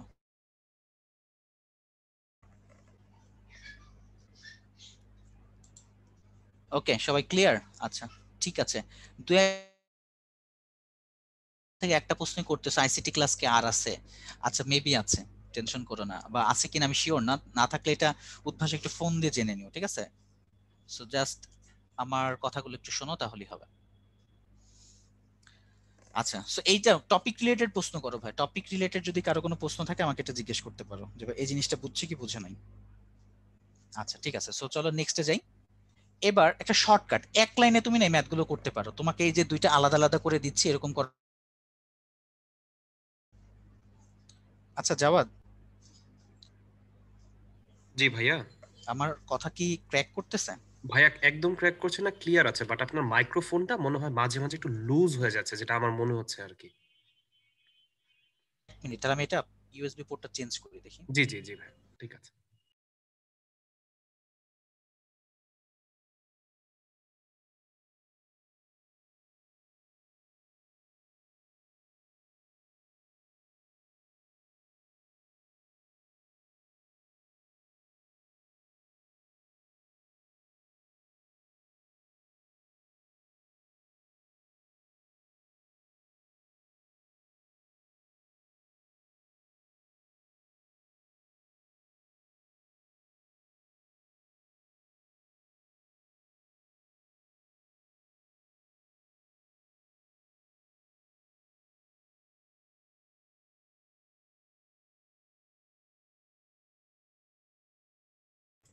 এখন ঠিক আছে? দেখো তো। হ্যাঁ, লাউড এন্ড ক্লিয়ার ভাই। ওকে, ঠিক আছে, আমি এটা চেঞ্জ করে দিছি ইউএসবি পোর্টটা। এনিওয়ে, সো যেটা বলতেছিলাম, এখন আমরা হচ্ছে একটা ম্যাথ করি। এটাতে আমি বলতেছি মানে শর্টকাটে করব আর কি।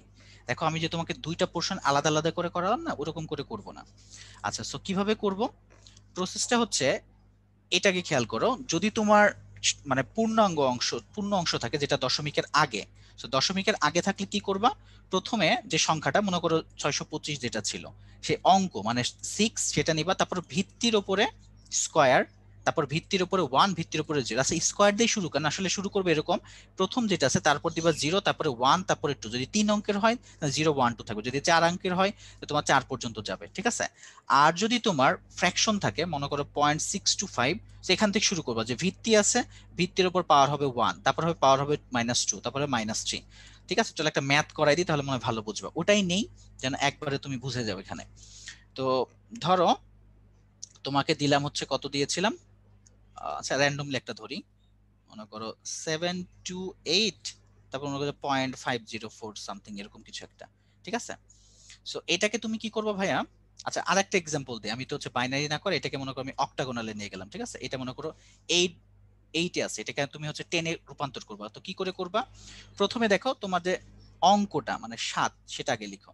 তারপরে এটাকে প্রথম থেকে ধরবা, এটা হচ্ছে 0, তারপরে 1, তারপরে এটা 2। তাহলে এখানে কি করবা? 7 ইন্টু 8 টু দি পাওয়ার হচ্ছে 2। ক্লিয়ার? মানে ওটা পজিশন দেখবা কত নম্বর পজিশনে আছে। আচ্ছা, তারপরে কি হবে ভাই? প্লাস 2 ইন্টু, যেহেতু অঙ্ক 2, তারপরে কত? 8। 8 কেন দিচ্ছি ভাই? ভিত্তি। সো 8 টু দি পাওয়ার হবে 1। তারপর কত হবে 8 ইন্টু 8 টু দি পাওয়ার হচ্ছে 0। ক্লিয়ার? এটা কিন্তু আমার পূর্ণ অংশটা শেষ। এবার সো ফ্র্যাকশন অংশটুকু করব। সো প্লাস দাও, এরপর হচ্ছে 5 ইন্টু 8 টু দি পাওয়ার, যখনই তুমি ফ্র্যাকশন মানে দশমিকের পরে যাবা তখন পাওয়ার গুলো হবে যে নেগেটিভ করে -1, সেটা হচ্ছে -1 প্লাস 4 ইন্টু কত হবে ভাইয়া 8 টু দি পাওয়ার -2। তারপর 0 ইন্টু কত হবে, অবশ্য 0 ইন্টু করার দরকার নাই, 0 এমনি হয়ে যাবে। তারপর দেখা দিচ্ছি 0 ইন্টু -3। ব্যাপারটা কি বুঝতে পেরেছো? সো চলো এটা একটু হিসাব করে দেখি কত হয়। So 7 into 8 square, 7 into 8 square, এটা করলে আসতেছে হচ্ছে 448, এটা আসতেছে 8 দুগুণে 16, আর এখানে আসতেছে 8। এখানে কত আসতেছে 5 ইন্টু 8 ইনভার্স, এটা করলে আসবে হচ্ছে 0.625, আর 4 ইন্টু 8 টু দি পাওয়ার -2, এটা করলে আসবে 1/16, 0.0625, আর ওটা তো 0। সো ওভারঅল এখন যোগ করো, 448 প্লাস 16 প্লাস 8 প্লাস 0.625 আর 0.0625।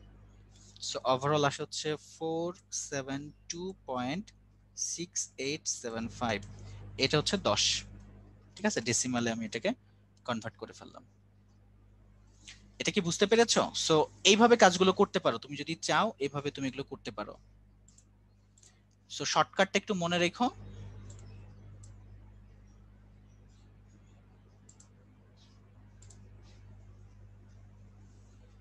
অক্টালে 8 থাকে না তো, কি বললাম?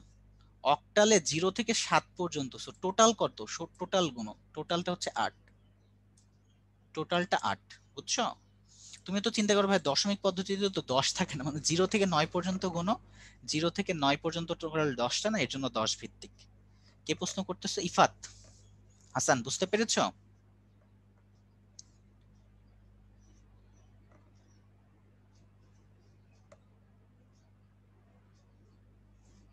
ও আচ্ছা আচ্ছা আচ্ছা, বুঝতে পেরেছি। আচ্ছা ওয়েট ওয়েট, ঠিক আছে ঠিক আছে, আমি র্যান্ডমলি নিতে যেটা খেয়াল করি নাই। আচ্ছা আমি এটা চেঞ্জ করে দিচ্ছি ভাইয়া, প্রবলেম নেই, আই এম সরি। এখানে এখানে এখানে অন্য কিছু একটা দিয়ে দাও, এখানে মনে করো 3 দিয়ে দাও। ঠিক আছে, থ্যাংক ইউ থ্যাংক ইউ। এটার কথা বলছো? ঠিক আছে, ধন্যবাদ। সো এখানে 3 হবে, এই তো 3, 3 করে দাও তো, তাহলে এখান থেকে 3 কমে যাবে, মানে এখান থেকে চলে আসতেছে হচ্ছে 672, 472। ঠিক আছে, এবার ঠিক আছে, আই এম সরি, ওটা আমি খেয়াল করি নাই। ওকে, আচ্ছা ঠিক আছে। এখন পরীক্ষার হলে যদি তোমাকে দেয় উইথাউট ক্যালকুলেটর, তখন কি করবা, তাই তো? আচ্ছা, তখন আসলে সংখ্যাগুলো হয়তো এত বড় দিবেন, একটু ছোট ছোট দিবে, বাট প্রসেসটা একটু জেনে রেখো। নইলে তোমাকে ওই নামটা মুখস্থ করবে, 1 থেকে 20 পর্যন্ত নামটা মুখস্থ করা লাগবে, নামটা দেখে দেখে করতে হবে। এনিওয়ে নেক্সটে যাই। নেক্সটে চলো, এখন খুব ইম্পর্টেন্ট জিনিস দেখো। আমরা আসলে বাইনারি থেকে ডেসিমাল আর ডেসিমাল মানে তোমার হচ্ছে হেক্সাডেসিমাল, এই জিনিসগুলো পারো, ভালো পারি। এখন যেটা দেখবো সেটা হচ্ছে বাইনারি থেকে অক্টাল। এটা দেখো, বাইনারি থেকে অক্টাল। সো পদ্ধতিটা কি সেটা একটু পড়ে নাও। বাইনারি সংখ্যা পদ্ধতিকে তুমি যদি অক্টালে রূপান্তর করতে চাও, তাহলে কোন সংখ্যাকে হলে বাইনারি সংখ্যাগুলোর পূর্ণ অংশকে ডান দিক থেকে বাম দিকে, এই কথাটা খুব ইম্পর্টেন্ট। পূর্ণ সংখ্যাগুলোকে তোমার ডান দিক থেকে বাম দিকে এবং ভগ্নাংশগুলোকে বাম দিক থেকে ডান দিকে 3 অঙ্কের গ্রুপে বিভক্ত করতে হবে। সো মেইন ইম্পর্টেন্ট লাইন হচ্ছে ভাই 3 অঙ্কের গ্রুপে বিভক্ত করতে হবে। আর কোন গ্রুপে যদি 3-এর চেয়ে তোমার কম পড়ে যায়, তাহলে পূর্ণ সংখ্যার ক্ষেত্রে বাম দিকে দিবা, আর ভগ্নাংশের ক্ষেত্রে ডান দিকে ইচ্ছে মতো 0 বসে 3টা পূর্ণ অঙ্ক করে নিতে হবে। ঠিক আছে? আর সমতুল্য জিনিসকে দশমিক সংখ্যা 0 থেকে 7 বসে অক্টালে রূপান্তর করতে পারবা। আমি একটু বোঝাই দিচ্ছি। দেখো, এটা যদি একটা পূর্ণ সংখ্যা হয়, এটা 2, এটার তুমি যদি 4টা করতে চাও, যেমন এটা 3টা বোঝাতে চাও, সো 02 মানেও যা 002, এটা মানেও কি 2 না ভাই? এর জন্য পূর্ণ সংখ্যার বসাবো হচ্ছে বামে। একই কথা থাকে, বিকজ বামে তুমি যদি সামনে 0 দাও তার কোনো মিনিং থাকে না। আমি জানি এই কথা পড়ে তোমার কিছু বুঝছো নাই, আমার এখন বুঝছো কিনা তাই দেখো। 2 এর যা মিনিং, একে যদি আমি 3টা সাজাই, সো 002, একই মিনিং না? এবার কি বুঝতে পেরেছো সুরাইয়া? 2 আর 002 একই কথা। আচ্ছা, সো এখন যদি থাকে কোনো জায়গায় মনে করো যে 0.2, সো 0.2 যা মিনিং 0.0002, 0.200 একই মিনিং। সো এর জন্য বলা হচ্ছে ভগ্নাংশের ক্ষেত্রে ডান দিকে ইচ্ছে মতো শূন্য বসাবা, আর তোমার পূর্ণ সংখ্যার ক্ষেত্রে বাম দিকে ইচ্ছে মতো শূন্য বসাবা। ঠিক আছে? আচ্ছা, সো এখন চলো আমি তোমাকে একটা এক্সাম্পল দেই তাহলে ভালো করে বুঝবা। আচ্ছা, সো একটা সংখ্যা নিলাম, মনে করো আমরা এখন কি করতেছি, বাইনারি একটা সংখ্যা নিই, মনে করো এরকম 1 2 3 4 5 6 7 এরকম কিছু একটা নিলাম, ঠিক আছে। আচ্ছা, দশমিকও নেই, মনে করো 1101 এইটা দেওয়া আছে। এখন আমার টার্গেট হচ্ছে এখান থেকে আমাকে অক্টাল পদ্ধতিতে প্রকাশ করব। সো কি করতে হবে ভাইয়া, এটা দুইটা পার্ট, একটা হচ্ছে পূর্ণ অংশ, এটা হচ্ছে তার পূর্ণ অংশ, আর এটা হচ্ছে তার দশমিক অংশ। সো এটাকে তুমি তিনটা তিনটা করে গ্রুপে ভাগ করো। সো যেটা পূর্ণ অংশ সেটাকে তিনটা তিনটা করে গ্রুপে ভাগ করো, তো দেখো কি হবে, এখান থেকে তিনটা তিনটা করে ভাগ করতে থাকো। তার মানে একটা হচ্ছে 110, ব্যাস তিনটা গ্রুপে ভাগ করলাম। তারপর কি থাকে 1111, চারটা আছে বাট আমার দরকার তিনটা, সো 11 ভাগ করলাম। তারপরে 1 পড়ে থাকলো। দেখো তো ভাই এটুকু বুঝছো কিনা, এই জিনিসটা বুঝলা কিনা?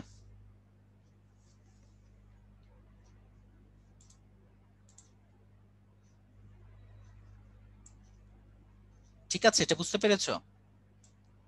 হ্যাঁ, আচ্ছা। এবার দেখো ভাইয়া, এখন এটা যে মিললো না, এটা যে মিলে না, এর জন্য এটার বামে তুমি 00 নাও, তাহলে তিনটা হয়ে গেল। ক্লিয়ার? এবার শো দশমিক দশমিকের মতো থাক, দশমিকেরটা করবো ডান দিক থেকে, তাহলে এখানে একটা গ্রুপ হবে 110, দেখো তিনটা গ্রুপ করে ফেললাম, এখানে 1 একা পড়ে আছে, তো একে আমার কি করতে হবে, মিলাইতে হবে, সেই জন্য আরো দুইটা জিরো দরকার। এবার তুমি এটাকে কনভার্ট করো, দেখো অক্টা পদ্ধতিতে, তাই না? তার মানে 1 2 3 এরকম করে কত কত পর্যন্ত আছে ভাই, 7 পর্যন্ত। সো এখন তুমি কি করবা, 110, এটা মানে কি অক্টাতে 1, এটা লিটারালি 1ই থাকবে। 111 মানে কত, 111 মানে হচ্ছে, এটা হচ্ছে 7। আর 001 এটা মানে কত, এটা মানে হচ্ছে 3, মানে ওই যে তুমি দশমিকে বাইনারি যেটা করছো ওইটা। 110 মানে কত বলো তো ভাইয়া, 110 মানে হচ্ছে 6, আর 100 100 মানে হচ্ছে 4। সো এই জিনিসগুলো এখন বসায় দাও, 173.64, ওভারঅল এটা হচ্ছে 8। এখন এখন তোমাকে একটা জিনিস জানতে হবে, সেটা হচ্ছে এই যে বাইনারি যে চার্টগুলো, যদি তোমার এটা মনে না থাকে তুমি ঝটপট করে এটা লিখে নিবে, এরকম 011011, তারপরে 1001011011011 এভাবে, ঠিক আছে? ছোট্ট একটা লিখে নিও, তাহলে সবকটা আসলে পারবা। দেখো 1 2 3 4 5 6 7, দেখো আমি মিলাই দিচ্ছি। 1 মানে তো 001 মানে 1, এটা 1 1 1 মানে কত, 7, দেখো এই যে 1 2 3 4 5 6 7। আচ্ছা সরি, এটা তো জিরো দিয়ে শুরু, সরি জিরো, তারপর হচ্ছে কালারটা চেঞ্জ করে দিই, 01, এটা হচ্ছে 2, এটা হচ্ছে 3, এটা 4, এটা হচ্ছে 5, এটা 6, এটা 7। ঠিক আছে, এবার কম্পেয়ার করে নাও। আচ্ছা, ঠিক আছে, 1 2 3 4 এরকম করে দিয়ে দিব না। আচ্ছা ঠিক আছে, এবার আসো পরেরটা দেখায়, সেটা হচ্ছে বাইনারি। বাইনারি থেকে তোমার হচ্ছে হেক্সাডেসিমালে কনভার্ট। সো এর আগে আগেরটার মতো, এর আগে তুমি তিনটা করে গ্রুপ করলে না ভাইয়া, সো তুমি যখন বাইনারি থেকে হেক্সাডেসিমালে করবা তখন তুমি চারটা চারটা করে গ্রুপ করবা, তখন তুমি চারটা চারটা গ্রুপ করে করবা। আচ্ছা, সো কি কি করবা, যদি তুমি তোমার গ্রুপে 4-এর চেয়ে কম পড়ে যায়, কম অঙ্ক হয়, তাহলে পূর্ণ সংখ্যার ক্ষেত্রে বাম দিকে, আর ভগ্নাংশের ক্ষেত্রে ডান দিকে প্রয়োজন মতো জিরো বসায় 4 অঙ্কের পূর্ণ সংখ্যা করবো। সো একই জিনিস, তারপর এটা 0 থেকে 15 পর্যন্ত যে সংখ্যাগুলো হয় সেটা তুমি বসাই দিবা। আচ্ছা, তোমরা 1 2 4 8 এভাবে করতে চাচ্ছ, কেউ 8 4 2 1 দিয়ে করতে চাচ্ছ, করতে পারো, সমস্যা নেই। আচ্ছা, তো এখন একটা এক্সাম্পল দেই। এখন আমি যেটা করাবো সেটা হচ্ছে তোমার হেক্সাডেসিমাল থেকে, যেটা হেক্সাডেসিমাল আছে না, বাইনারি থেকে হেক্সাডেসিমালে নিব। ঠিক আছে, বাইনারি থেকে হেক্সাডেসিমাল নেই। তো একটা সংখ্যা নেই, মনে করো 1011, আরেকটা হচ্ছে 111, চারটা নেই, তাহলে 11 এরকম নিলাম। পয়েন্ট মনে করো 001111, ঠিক আছে, এটা তোমার আছে, এটাকে আমি কনভার্ট করবো হচ্ছে হেক্সাডেসিমালে। সো একবারে দেখো কি করে করব। এইখানে যেটা নিব, চারটা চারটা করে গ্রুপ করবা, দশমিকের আগে চারটা সংখ্যা নাও। সো আছে, এখানে চারটা অলরেডি আছে, সো কোনো ঝামেলা নেই। এখানেও দেখো চারটে আছে, যদি চারটা না নিতাম, চারটা যদি না থাকতো, তাহলে বাম দিকে একটা জিরো দিয়ে বসাই দিতাম। এখানে চারটা করে গ্রুপ করো, এটা 0011, এটাও চারটা আছে, এটাতে চারটা পুজে নেই, সো বাকি দুইটা জিরো করে দিব। ঠিক আছে, সো চারটা চারটা করে গ্রুপ করে ফেলো। এবার দেখো তো ভাইয়া, এই 10011 এটার মানে কি, এটার মানে হচ্ছে 11, এটার মানে কত 1111, এইটা হচ্ছে 15, এটা কত 011, এটা হচ্ছে 3, আর এটা হচ্ছে তোমার 12। তুমি ডেসিমালে নিয়ে ফেলছো, এখন এগুলো মান তো বসাতে পারবা। 0 থেকে 9 পর্যন্ত ছিল, তারপরে 10 মানে ছিল এ, তাহলে 11 হচ্ছে কত বি, তার 15 কত 15 হচ্ছে তোমার 16 পর্যন্ত, মানে 15 পর্যন্ত তো সরাসরি এটা এফ। আর সি 3 কত 3 তো 3, আর 12 কত বলো তো 11 হচ্ছে বি, তারপরে 12 কত সি, বি এর পরেরটাই সি। এই যে সংখ্যাগুলো হয়ে গেছে, সো বি এফ পয়েন্টের মতো থাকবে, এখানে হচ্ছে 3 সি। সো এইটাই হচ্ছে ওভারঅল 16। ঠিক আছে, এটা কি বুঝতে পেরেছো দেখো তো?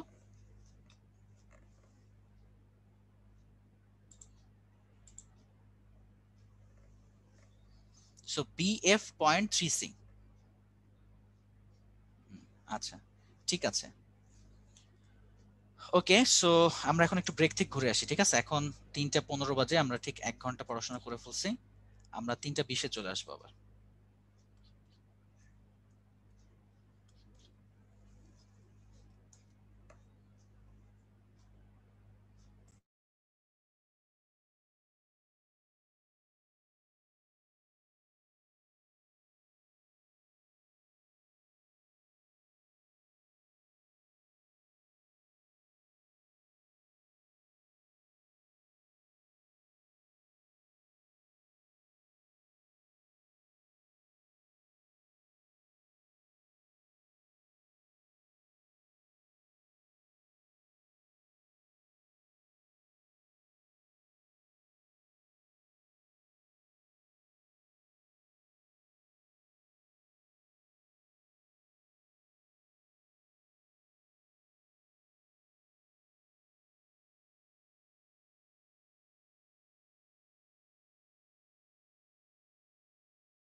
ওকে, সো আমরা চলে আসলাম। সো চলো নেক্সট স্লাইডে যাই, দেখি কি অবস্থা। নেক্সট এটা হচ্ছে সংখ্যা পদ্ধতি রূপান্তর। এবার হচ্ছে করব অক্টাল থেকে হেক্সাডেসিমাল। সো কি করতে পারো, এটা অবশ্যই ইচ্ছা মতো তুমি করতে পারো। যেমন এখানে দুইটা প্রসেসের কথা বলা আছে, যে প্রথমে অক্টাল থেকে দশমিক নিবা, তারপর দশমিক থেকে হেক্সাডেসিমালে নিবা, অথবা অক্টাল থেকে বাইনারি নিবা, তারপর বাইনারি থেকে হেক্সাডেসিমালে নিবা। অবশ্য তোমাদের যদি ক্যালকুলেটর থাকতো তাহলে আরো বেশি মজা হতো, এগুলো এত প্রসেস শেখা লাগতো না, তুমি অলরেডি ক্যালকুলেটর দিয়ে করতে পারতা। যেহেতু তোমার ক্যালকুলেটর নাই, তাহলে এই প্রসেসগুলো অবশ্যই মাথায় রাখতে হবে। আর ক্যালকুলেটর না থাকে ছোট ছোট সংখ্যা দিবে, আমারই খুব বেশি বড় সংখ্যা দিবে না। তো চলো আমরা একটা রূপান্তর আসলে প্র্যাকটিস করে ফেলি। আমি পার্সোনালি হচ্ছে পরেরটা প্রিফার করি, মানে হচ্ছে অক্টাল থেকে বাইনারি, তারপর বাইনারি থেকে হেক্সাডেসিমাল। তোমরা অন্যটা প্রিফার করতে পারো। চলো একটা এক্সাম্পল নেই। আচ্ছা, মনে করো আমি যেটা এখন দেখাবো অক্টাল একটা সংখ্যা নেই, আগের মতো না নেই, আগে একটা 8 নিয়ে ফেলছিলাম তাই না? সো 365 এটা নিলাম, এটা মনে করো যে অক্টাল লিখে দিলাম, নাহলে এটা তুমি তো দশমিকও চিন্তা করতে পারো। এখান থেকে আমরা এখন কনভার্ট করব। সো কি করবা, নিয়মটা হচ্ছে আগে এটাকে কি বলছে তোমাকে, বাইনারিতে নিব, এই তো। তাহলে আলাদা করো, মনে করো 3 6 তারপরে 5, এগুলোকে তুমি অক্টালে আছে এটাকে তুমি চেঞ্জ করো। 3 মানে কি বলো তো ভাইয়া? 3 মানে হচ্ছে 1 1 তাই না? 3 মানে হচ্ছে 1 1। আচ্ছা, 6 মানে কত? 6 মানে হচ্ছে 110। আর 5 মানে কত? 5 মানে হচ্ছে 101। এটা ইজি জিনিস। এখন এরপরে কি করতে হবে, এরপরে তোমার কাজটা হচ্ছে এগুলোকে তোমার গ্রুপ করতে হবে। গ্রুপ, তুমি এখন চারটা চারটা করে গ্রুপ।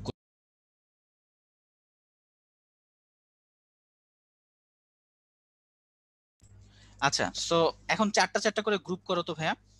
এখানে তো অলরেডি আছে তিনটা, তাহলে এখান থেকে যদি চারটা গ্রুপ করি, তার মানে এটা একটা গ্রুপ। এখান থেকে যদি তুমি চারটা গ্রুপ করো, তাহলে এখানে হচ্ছে 1 1 1 1 এই পর্যন্ত থাকে, এই তো। এখানে কিন্তু গ্রুপের কাজটা শেষ। সো এখন তুমি কি করবা, সব কয়টা, আচ্ছা 3 সমান 0 1, ওটা সমস্যা নেই, 0 1 1 এটা লিখে দিলাম।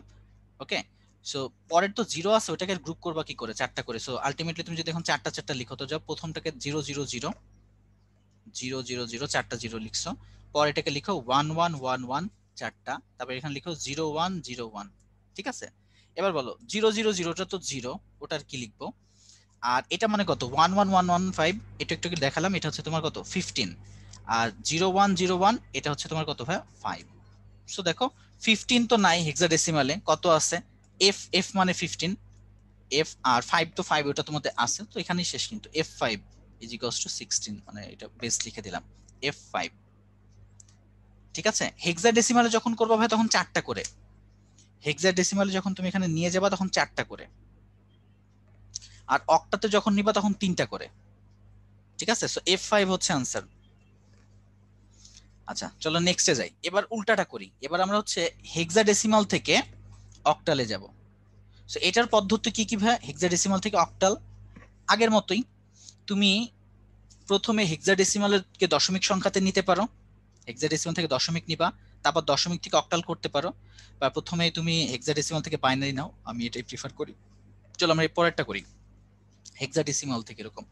সো চলো এবার একটা দশমিক সংখ্যা নেই, মনে করো 0.54 এরকম নিলাম, পূর্ণ সংখ্যা তো নিলাম, একটা দশমিক দিয়ে দেখাই।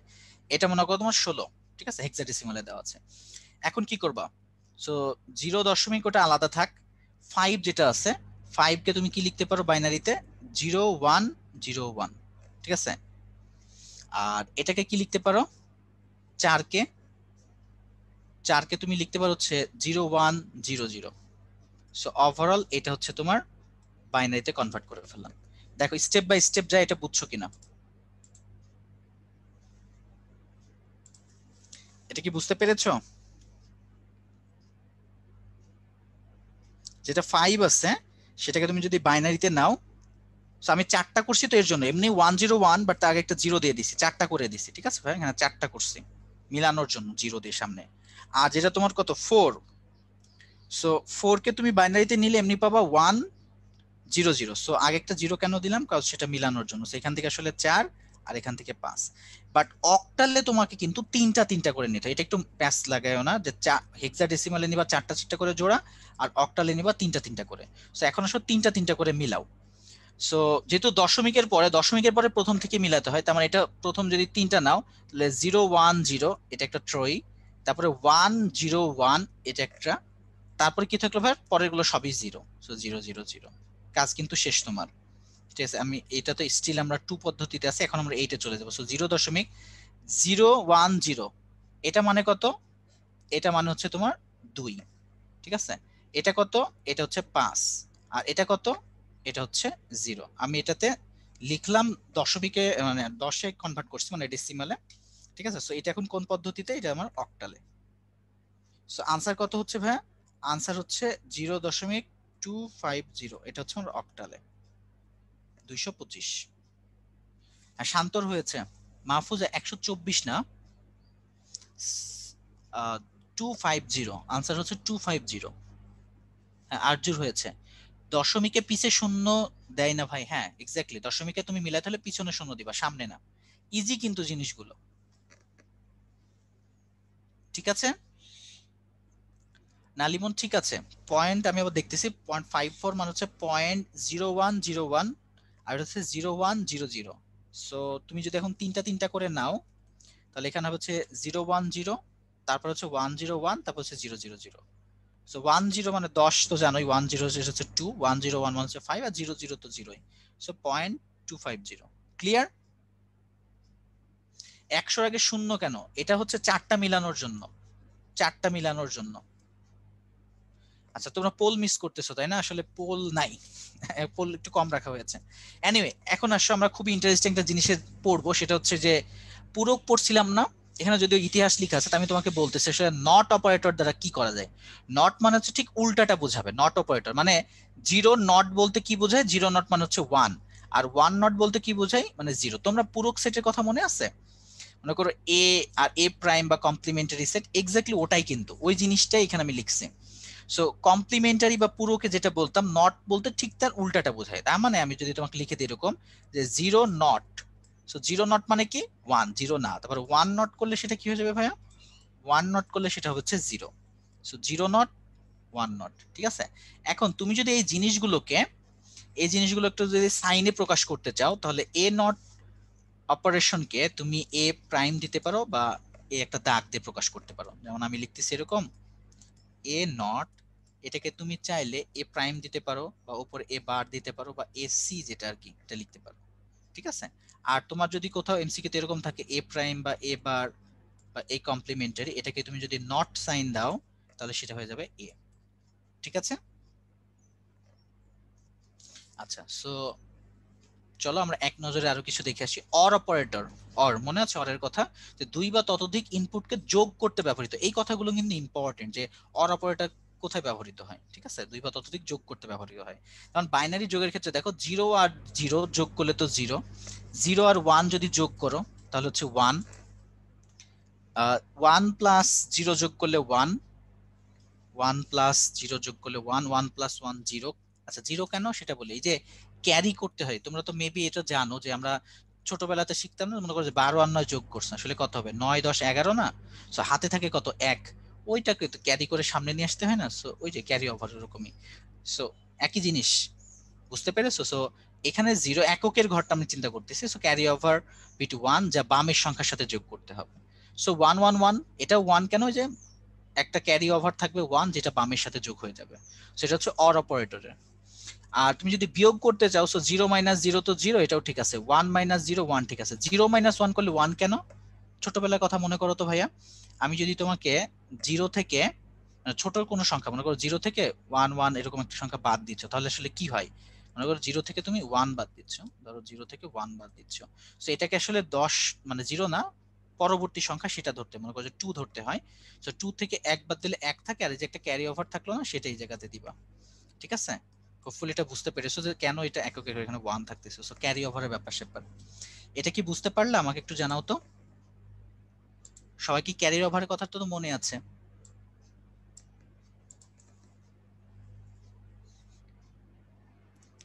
আচ্ছা, আমরা এখন একটা চার্ট দেখবো, ছোটবেলার জিনিস, এই যে চার্টটা। দেখো এন্ড অপারেটর প্লাস হচ্ছে ট্রুথ টেবিল। আমার তো মনে হয় আইসিটি তে এটা খুব ইন্টারেস্টিং একটা টেবিল ছিল, তাই না? সবাই খুব ভালো বুঝো।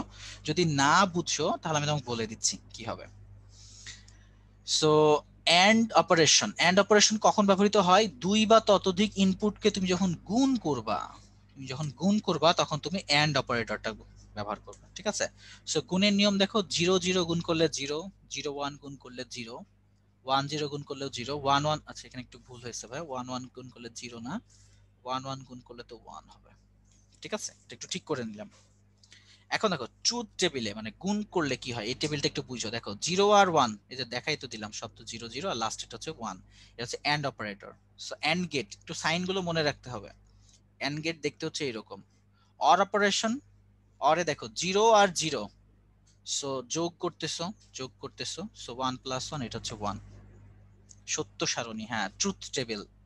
তোমাদের বইয়ে কি সত্য সারণী লেখা ছিল? আচ্ছা।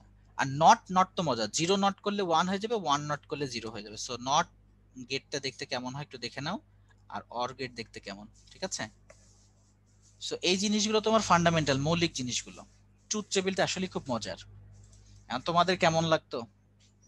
আচ্ছা, সো ট্রুথ টেবিলে এখানে আরো কিছু জিনিস আছে, পরবর্তীতে যাই এখানে আর কি। আচ্ছা, এখন আমরা পড়বো হচ্ছে এই যে ইনপুট আর আউটপুট ডিভাইস নিয়ে। ইনপুট আর আউটপুট এটা খুবই ইম্পর্টেন্ট, একদম ডেঞ্জারাসলি ইম্পর্টেন্ট, খুবই ইম্পর্টেন্ট জিনিস। এগুলো থেকে পরীক্ষায় আসে যে কোনটা ইনপুট কোনটা আউটপুট। যেমন দেখো এই যে কিবোর্ড দিয়ে তুমি ইনপুট দাও, খুবই গুরুত্বপূর্ণ জিনিস ভাই। কিবোর্ড দিয়ে তুমি যদি কোনো কিছু লিখতে চাও তো সেটা হচ্ছে একটা ইনপুট ডিভাইস। তারপরে মনে করো অপটিক্যাল পেন, তোমরা অপটিক্যাল পেন দেখছো কিনা জানি। আচ্ছা আমি যে লিখতেছি, আমি কি করে লিখতেছি বলো তো, দেখি তোমাদের কার কি আইডিয়া, আমি কিভাবে লিখতেছি স্ক্রিনে? তোমাদের কোনো আইডিয়া আছে? লাইট পেন দিয়ে, এটা দিয়ে, পেন দিয়ে, অপটিক্যাল পেন দিয়ে, এক্স্যাক্টলি। প্যাড ইনপুট, হাত দিয়ে লিখতেছি এস পেন। আচ্ছা অনেকের অ্যাপেল পেন, ভাই অত বড় লোক না, অ্যাপেল পেন আপাতত তো নাই। আচ্ছা ঠিক আছে, আমি গ্রাফিক্স ট্যাবলেট দিয়ে লিখতেছি, ঠিক আছে? তো একটা ট্যাবলেট আছে, ওই ট্যাবলেটের উপর আমি লিখতেছি হাতে। সো এটা অবশ্য প্রথম প্রথম না খুব আনইজি লাগতো, কজ আমি যেখানে লিখতেছি ওই জায়গাতে কোনো দাগ হয় না, দাগ হয় হচ্ছে স্ক্রিনে। আস্তে আস্তে ব্যবহার করতে করতে অভ্যস্ত হয়ে গেছে। সো এই যে একটা অপটিক্যাল পেন, এটা দিয়ে তো আমি ইনপুট দিচ্ছি, তাই না? আমার ইচ্ছা মতো আমি যা খুশি তাই লিখতে পারি, এবং এটা প্র্যাকটিস করলে একসময় না রিয়েল হ্যান্ড রাইটিং যা ওরকমই হয়ে যায়। সো স্ক্যানার আছে, জয়স্টিক আছে, তারপর হচ্ছে তোমার এই যে যখন যে কোনো শপিং মলে যাও দেখো না বারকোড, এগুলো সবকিছু কিন্তু ইনপুট ডিভাইস। আচ্ছা, আউটপুটের মধ্যে কি কি? এই যে তোমরা কথা শুনতেছো, ইভেন আমিও যে কথা বলতেছি, তাই না? যদি কথা শোনো, এখানে অবশ্য আরেকটা জিনিস দেওয়া নাই, মাইক্রোফোন। আমি কিন্তু একসাথে দুইটাই ব্যবহার করতেছি, ইনপুট আউটপুট। কিছু কমন আছে, কমনটা দেখো ইন্টারসেকশনে থাকবে, পরে বলি। সো হেডফোন বা স্ক্রিন দিয়ে শুধু দেখতেছো, লেজার প্রিন্টার বা তোমার প্লটার, ঠিক আছে? এই স্পিকার, এই জিনিসগুলো হচ্ছে আউটপুট ডিভাইস। আর কিছু কিছু জিনিস যেটা দুইটা হিসেবেই কাজ করে, যেমন ইনপুট আউটপুট। সো আমার মাথাতে যে একটা হেডসেট আছে, সেটার মধ্যে দেখো একটা স্পিকার আছে, তো এটা দিয়ে কিন্তু ইনপুট, কজ আমি কথাগুলো বলতেছি, আর তুমি যেটা দিয়ে শুনতেছো সেটা কিন্তু আউটপুট। আচ্ছা, সো আর কি কি আছে এরকম? ডিজিটাল ক্যামেরা, চিন্তা করো, ক্যামেরাতে তুমি তুলতেও পারো আবার দেখতেও পারো। আচ্ছা বলো তো ভাই, টাচ স্ক্রিন এটা আমরা জানি মনিটর হচ্ছে আউটপুট, তো টাচ স্ক্রিন কি জিনিস, কি হবে? ইনপুট নাকি আউটপুট টাচ স্ক্রিন? হ্যাঁ বোথ, একটু মনে রেখো, বোথ। টাচ দিয়ে আমি ইনপুটও দিতে পারি, আউটপুটও দিতে পারি। So input plus output both, দুইটাই আমরা এটা দিতে পারি, ঠিক আছে? সো এখান থেকে চলো একটা প্রশ্ন আসবে, আমি একটু পরে দিচ্ছি, দেখি আগে এটা দিয়ে নি। পোল তোমরা চাচ্ছ, তারপরে আগে স্লাইডটা পড়াচ্ছি। আচ্ছা এক কাজ করে এটা একটু দেখায় আসি, নইলে বুঝবা না যে ওএমআর জিনিসটা কি। আচ্ছা তোমরা অবশ্য এখন অফলাইনে পরীক্ষা দিচ্ছ না, বাট যখন এসএসসি তে দিয়েছিল, তাই না? এসএসসি তে যে পরীক্ষাগুলো দিয়েছে তোমরা এমসিকিউ ফিল আপ করছো, তোমাদের কি মনে হয় স্যাররা একটা একটা করে ওএমআর শিট দেখছে? ওটা না, এই যে একটা মেশিন আছে, তাই তো? ওএমআর ফুল মিনিংটা খুব ইম্পর্টেন্ট ভাই, optical mark recognition, optical mark recognition.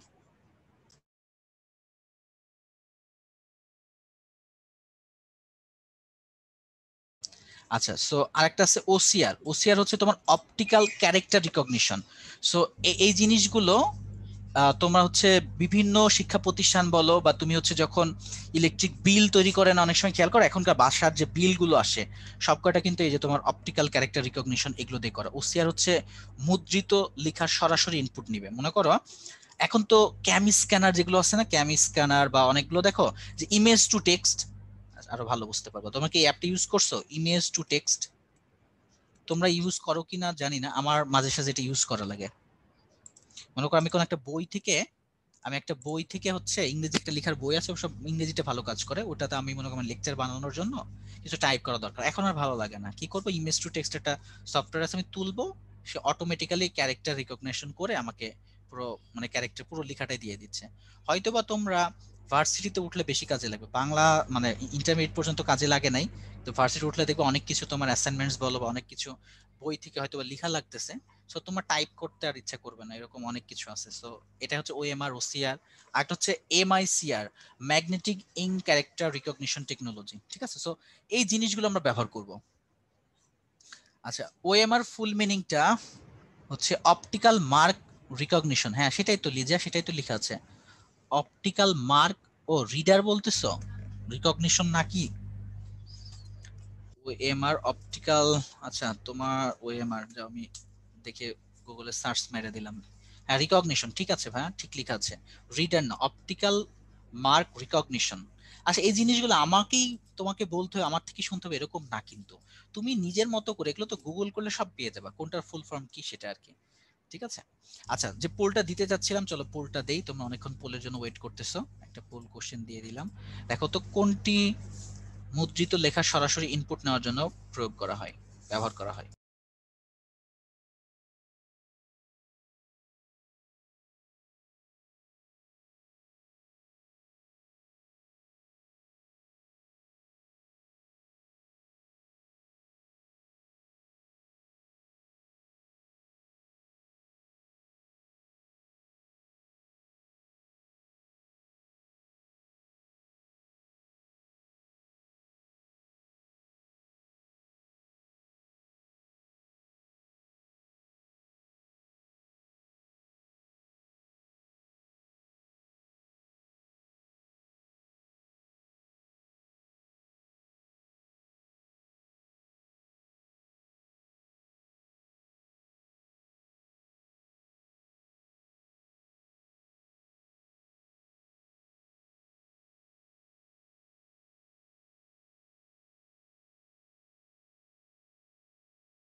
ওকে আমি পোলটা এন্ড করে দিলাম, তোমাদের সাথে রেজাল্ট শেয়ার করছি। আচ্ছা আমি কিন্তু এটা একটু আগে বলে দিলাম, যে মুদ্রিত লেখায় যে আমি বললাম ইমেজ টু টেক্সট ব্যবহার করি, গল্প করার পরেও ভুল করলা, 47% হয়েছে, বাকিদের হয় নাই। সো মুদ্রিত লেখা সরাসরি ইনপুট নেওয়ার জন্য ওসিআর ব্যবহার করা হয়। স্ক্যান যেটা করো, স্ক্যানার সেটা কিন্তু ইমেজ করে ফেলে ভাইয়া, টেক্সট করবে না। তুমি যদি একটা লেখাকে স্ক্যান করো সেটা ইমেজ ফাইল আকারে নাই, ইমেজ। আর ওসিআর যেটা, সেটা হচ্ছে তুমি টেক্সট আকারে নিতে পারবা, ঠিক আছে। সো এটা আনসার হবে কিন্তু ওসিআর। আচ্ছা এবার আসো যেটা বলতেছিলাম যে র্যাম আর রোমের মধ্যে পার্থক্য কি, খুবই ইম্পর্টেন্ট স্লাইড, এটা একটু মনোযোগ দিয়ে দেখো। র্যাম রোম এখান থেকে বিভিন্ন ভর্তি পরীক্ষা আসে, ইভেন বিসিএস এর কোশ্চেন গুলো আসে। সো কোনটা কি সেটা দেখো। র্যাম যেটা, র্যাম হচ্ছে র্যান্ডম অ্যাক্সেস মেমোরি, আর এটা হচ্ছে read only memory. So ROM, এই যে রোম দেখতে এরকম, এটা হচ্ছে রোম, আর র্যাম দেখতে এরকম। র্যাম আমরা চেঞ্জ করি তাই না, 2 জিবি 4 জিবি 6, এখন তো 16 জিবি র্যাম, কত জিবি র্যাম ব্যবহার করতেছো সেটা ডিপেন্ড করতেছে তুমি কোন ধরনের কাজ করবা। সো এইটা হচ্ছে ভাইয়া তোমার অস্থায়ী, এটা হচ্ছে তোমার অস্থায়ী জিনিস, ঠিক আছে। র্যাম ভোলাটাইল, ভোলাটাইল মানে কি জানো, ভোলাটাইল মানে হচ্ছে উদাই, উদাই, উদাই জিনিস, ঠিক আছে, উদাই, ভোলাটাইল। আচ্ছা রোম, রোম হচ্ছে নন ভোলাটাইল জিনিস, এটা অ্যালাউ রিডিং এন্ড রাইটিং দুইটাই করতে পারবো, রিড করতে পারবো রাইট করতে পারবো, বাট রোমে শুধুমাত্র রিড অনলি। এটা হচ্ছে টেম্পোরারি স্টোরেজ, এই লাইনটা খুব বেশি ইম্পর্টেন্ট, এটা প্রায় আসে যে কোনটা টেম্পোরারি। আর রোম হচ্ছে পার্মানেন্ট, র্যাম হচ্ছে এক্সপেন্সিভ, রোম হচ্ছে চিপ। আর এটা হচ্ছে performs read and write function, একই কথা, এই দুইটা আসলে একই জিনিস। আর পারফর্মস আর ফাংশন, আর ফাংশন মানে রিড ফাংশন, ঠিক আছে। এটা টাইপ দেওয়া আছে, একটা হচ্ছে ডির্যাম বা স্ট্যাম, একটা হচ্ছে পিরোম বা ইরোম, ঠিক আছে। এই জিনিসগুলো খুব ইম্পর্টেন্ট। আচ্ছা ইরোম মানে কি, ইরোম মানে হচ্ছে ইলেকট্রিক্যালি ইরেজেবল রোম, ঠিক আছে। সো এখন পিরোমে তোমার পেন ড্রাইভ ব্যবহার করো না ভাইয়া, পেন ড্রাইভ, রোম ওটাও কিন্তু তোমার হচ্ছে পেন ড্রাইভ যেটা, বুঝতে পেরেছো। সো র্যাম আর রোমের পার্থক্যটা কি বুঝতে পেরেছো, দেখো খুব ইম্পর্টেন্ট জিনিস। রোম পিসিতে কোথা থাকে? ভিতরে থাকে। আচ্ছা, র্যাম ক্যান এক্সপেন্সিভ।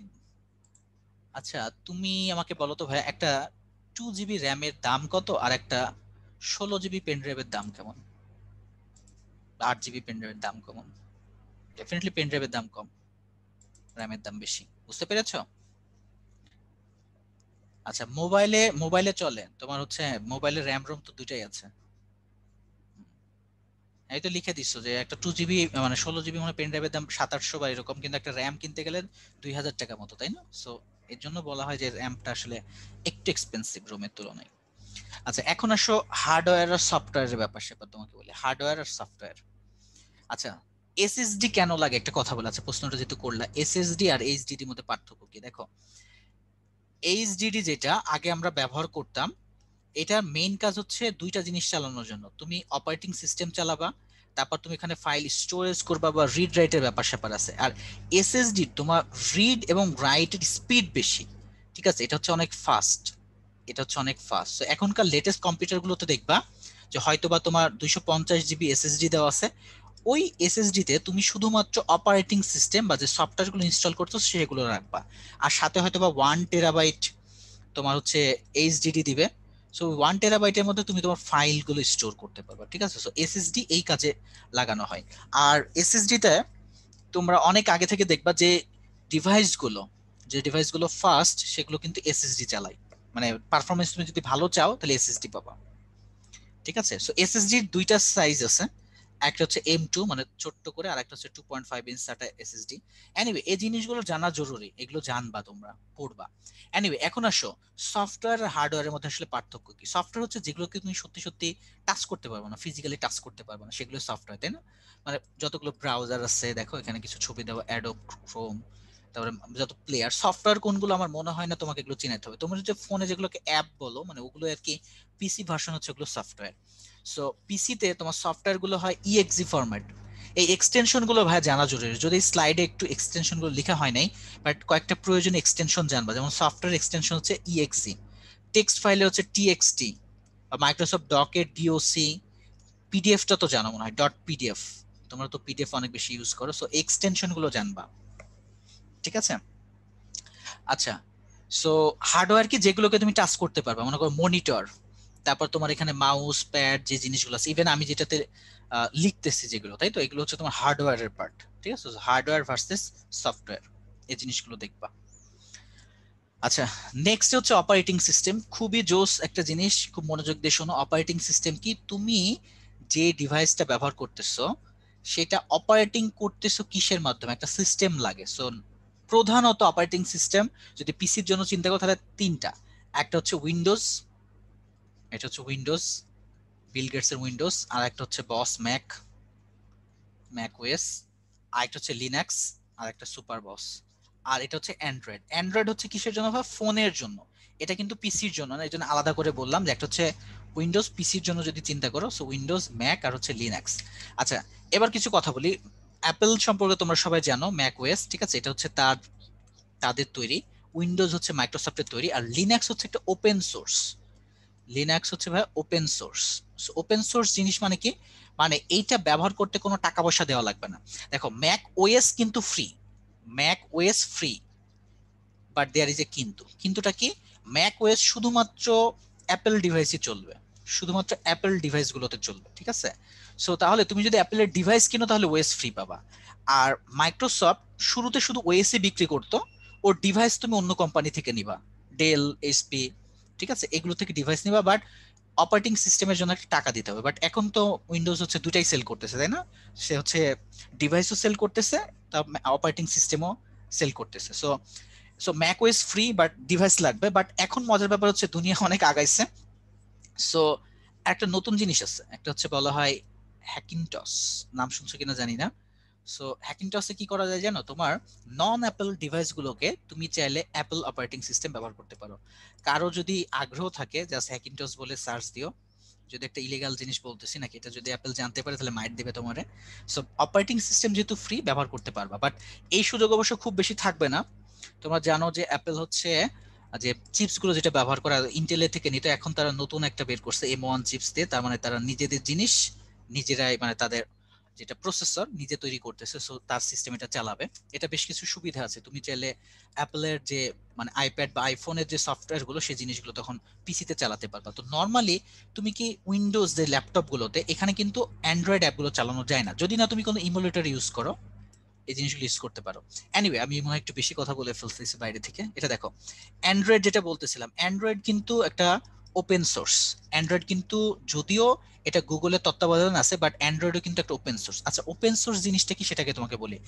কিছু কিছু জিনিস যেগুলো যেমন উইন্ডোজ, এটা তুমি ফ্রি না, কিন্তু তারপর তুমি যদি ব্যবহার করো তাহলে পাইরেটেড কপি ব্যবহার করতেছো, না কিনে ক্র্যাক করতেছো।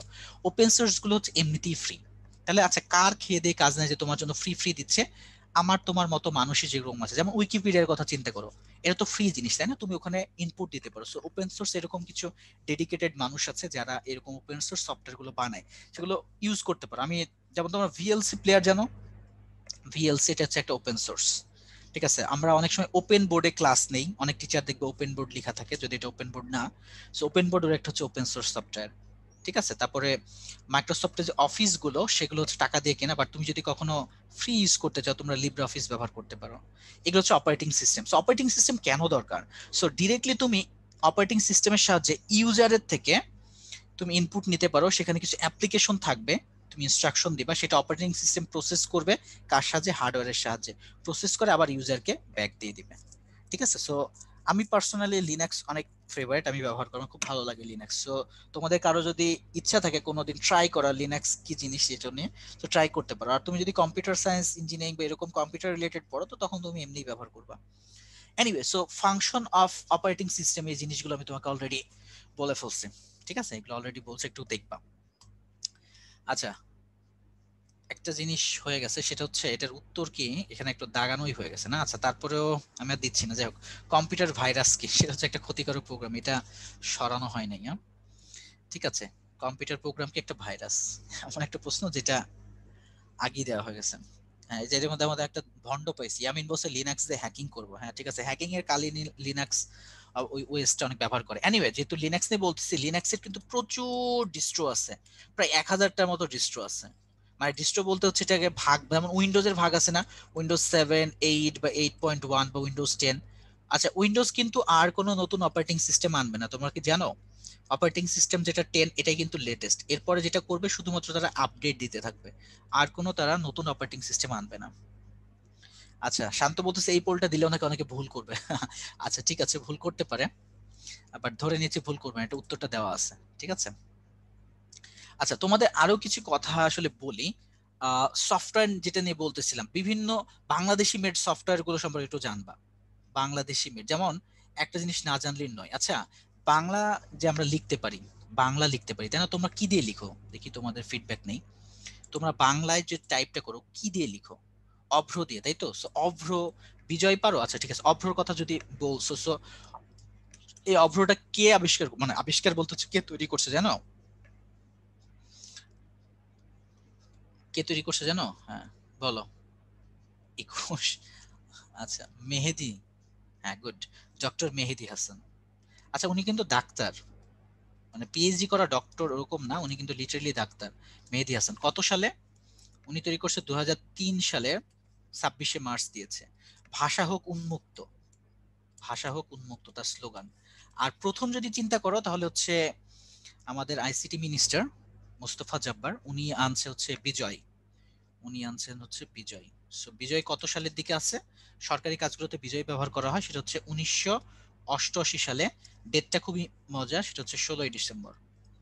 16ই ডিসেম্বর, ঠিক আছে। সো বিজয়, এটা দিয়ে আমরা প্রথম বাংলা লিখতে পারি।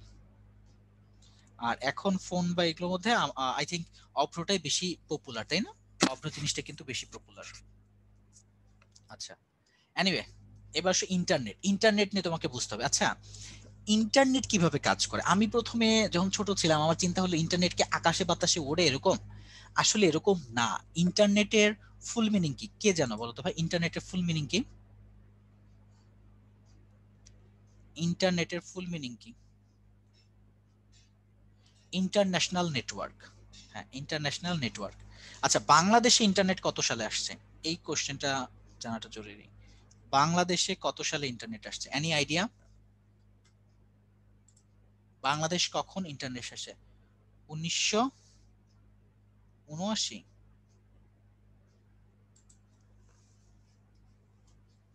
বাংলাদেশে কত সালে ইন্টারনেট আসছে? আমার তো জানা মতো 1996 ছিল। দেখি বাংলাদেশ ইন্টারনেট।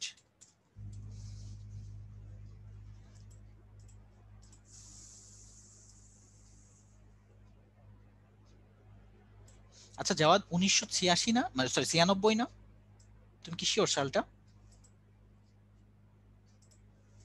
বাংলাদেশে তো 1996 সালে, আমার জানা মতো 1996। এগুলো একটু সার্চ দিয়ে দেখো তো। তারপরেও তোমাদের দুই একজন একটু উল্টা বলতেছো, এগুলো একটু দেখবা যে কত সালে। 96 ঠিক আছে না ভাই? আচ্ছা ঠিক আছে, তাহলে তোমাদের কয়েকজনেই কি বলতেছিল। আচ্ছা আর একটা জিনিস দেখবা, বাংলাদেশে কখন 4G চালু হয়, কবে হচ্ছে 3G চালু হয়, ঠিক আছে, 5G কবে নাগাদ আসতে পারে, এই ইনফরমেশন গুলো ইম্পর্টেন্ট, ইন্টারনেট রিলেটেড। তারপরে বাংলাদেশে কয়টা সাবমেরিন কেবল আছে, এই জিনিসগুলো একটু দেখবা, ঠিক আছে। এনিওয়ে, তোমাদের ইন্টারনেট ওয়্যারলেস সিস্টেম না, এই জিনিসটাকে প্রথমে বুঝতে হবে। ইন্টারনেট ওয়্যারলেস না। ইন্টারনেট কি জিনিস ভাইয়া? প্রত্যেকটা দেশের প্রতিটা কম্পিউটারের সাথে প্রতিটা কম্পিউটারে কানেকশন আছে, কি দিয়ে? কেবল দিয়ে। সেই কেবলগুলো কোথায় চলে ভাইয়া? সাবমেরিন। এই যে দেখো সমুদ্রের তলদেশে অপটিক্যাল ফাইবার দিয়ে এটা চলে। এখন তুমি অপটিক্যাল ফাইবারে কি লাইট, কিন্তু লাইটের স্পিড কিন্তু অনেক না, 3 × 10⁸ মিটার পার সেকেন্ড। সো পৃথিবী কিন্তু এক মাথা থেকে আরেক মাথা প্রদক্ষিণ করতে পারে। সো এটা আমি প্রথম যখন জানছি আমার কাছে খুব অবাক লাগছে। আচ্ছা তাহলে ইন্টারনেট ওয়্যারলেস কোনো কিছু না, পুরোটাই ওয়্যার। দেখো তোমরা কিছুদিন আগে খেয়াল করছিলা যে জাহাজ দিয়ে হচ্ছে বালি তুলতে যে অপটিক্যাল ফাইবার কেটে দিছে, এর জন্য পুরো বাংলাদেশে ইন্টারনেট একবার স্লো হয়ে গেল, মানে এই কিছুদিন আগের ঘটনা, মেবি 2 মাস হয়েছে। শুনেছিলা যে ধীর গতি পাচ্ছিলাম কুয়াকাটার ওইদিকে? ঠিক আছে, ওই একই কারণ। প্রত্যেকটা মানে পানির নিচে এরকম কেবল দিয়ে টানা আছে। সো প্রতিটার সাথে প্রত্যেকটা জিনিস এরকম কানেকশন আছে। বাংলাদেশে একটা কক্সবাজারের দিকে একটা তোমার অপটিক্যাল ফাইবার লাইন আসছে, একটা কুয়াকাটার ওদিকে আসে। সো তুমি যেটা ব্যবহার করতেছো সেটা কিন্তু তার দিয়ে। এখন বলতে পারো কই ভাই, আমার ফোনে তো কোনো ইয়ে নাই, ফোনের সাথে তো আমি হচ্ছে ওয়্যারলেস ওয়াইফাই ব্যবহার করতেছি। এটা কারণটা কি দেখো, এই তার দিয়ে একটা মোবাইল টাওয়ার, মনে করো একটা মোবাইল টাওয়ারের সাথে যুক্ত আছে। তারপর সে তোমাকে একটা ওয়েব তৈরি করতেছে, ওই ওয়েবটা আসতেছে তোমার ফোনে, একটা রিসিভার আছে, তুমি ফোনে তুমি রিসিভার দিয়ে সেটা কি করতে পারতেছো, ফিডব্যাক দিতে পারতেছো। সো আলটিমেটলি কিন্তু ওই ওয়্যার দিয়েই যাচ্ছে। সো তোমরা যারা হচ্ছে ব্রডব্যান্ড লাইন ব্যবহার করো, তোমরা তো বুঝতেছো যে তোমার যে আইএসপি, ইন্টারনেট সার্ভিস প্রোভাইডার যে আইএসপি, সে তোমাকে অপটিক্যাল ফাইবারের মাধ্যমে তোমার বাসাতে একটা অনু বা রিসিভার দিয়ে অপটিক্যাল ফাইবারকে কনভার্ট করে তুমি রাউটারে নিচ্ছ। তোমার রাউটার কিন্তু কোনো ইন্টারনেট দেয় না, রাউটারের একটাই কাজ, রাউটারের কাজটা হচ্ছে অপটিক্যাল যে সিগন্যালটা, ইন্টারনেটের সিগন্যালটা সে রিসিভ করে, করে একটা ওয়েব তৈরি করে, একটা জাস্ট ওয়েব তৈরি করতেছে, ঠিক আছে। সো ওই ওয়েবগুলো তোমার ফোন আবার রিসিভ করতেছে, এটাই কাজ। সো আলটিমেটলি হচ্ছে এই জায়গাতে একটা রাউটার আছে, সে একটা চারিদিকে ধর একটা ওয়েব তৈরি করলো, তুমি এই কোনায় বসে ফোনে ওই ওয়েবটা নিচ্ছ, ওয়েবের মাধ্যমে রাউটারে গেল, রাউটার থেকে কিন্তু আবার তারের মাধ্যমে মানে প্রবেশ করাই দিল। সো আলটিমেটলি ইন্টারনেট হচ্ছে সব কয়টা পিসির সাথে সবার তারের মাধ্যমে কানেকশন, ঠিক আছে, হটস্পটের যেটা কাজ করতেছে আর কি, একই জিনিস। আচ্ছা অনুর কাজ যেটা বলতেছি সেটা হচ্ছে তোমার অপটিক্যাল যে ফাইবার, ওখান থেকে অপটিক্যাল যে সিগন্যালটা আছে দেখবা, ওটাকে তোমার হচ্ছে এই ওয়্যারলেসে কনভার্ট করবে, মানে ওটা রিসিভার, ঠিক আছে। এনিওয়ে, স্যাটেলাইটের মাধ্যমে ইন্টারনেট সেবা নেওয়া যায়, ওটাও কিভাবে? ওয়েব তৈরি করতেছে, একই জিনিস, ঠিক আছে। সো স্যাটেলাইটের মাধ্যমে ইন্টারনেট নিলে গতি আরেকটু দ্রুত পাওয়া যাবে। সো আস্তে আস্তে দেখতেছো আমাদের ইন্টারনেটের গতি বাড়তেছে। কিন্তু তোমরা যখন, আর বিশেষ করে আমরা যখন ছোট ছিলাম, ইন্টারনেটের গতিগুলো অনেক কম পেতাম। আমি যখন বুয়েটে পড়তাম, হলে যখন কানেক্টগুলো ব্যবহার করতাম, তখন হচ্ছে 512 kbps এর লাইন নিতাম। তাও কয়জন মিলে ব্যবহার করতাম? 4 জন মিলে, বিকজ অনেক দাম ছিল। আর এখন এখন তো তোমরা দেখো 2050 নাকি এমবিপিএস এর লাইন ব্যবহার করতেছো, বাইরে তখন জিবিপিএস এর লাইন ব্যবহার করতেছো। আস্তে আস্তে অনেক ফাস্ট হয়ে যাবে জিনিসগুলো। আচ্ছা এনিওয়ে, সো ব্লুটুথ কি জিনিস, ওয়াইফাই কি জিনিস, ওয়াইম্যাক্স কি জিনিস, এগুলো সব কয়টা তোমার কি তৈরি করে ভাইয়া? এগুলো হচ্ছে ওয়েব তৈরি করে। তোমাকে যে জিনিসগুলো জানতে হবে এগুলো ফুল ফর্ম। দেখি কে জানতে পারে ওয়াইফাই এর ফুল ফর্ম কি, বলো দেখি ভাইয়া, ওয়াইফাই এর ফুল ফর্ম কি?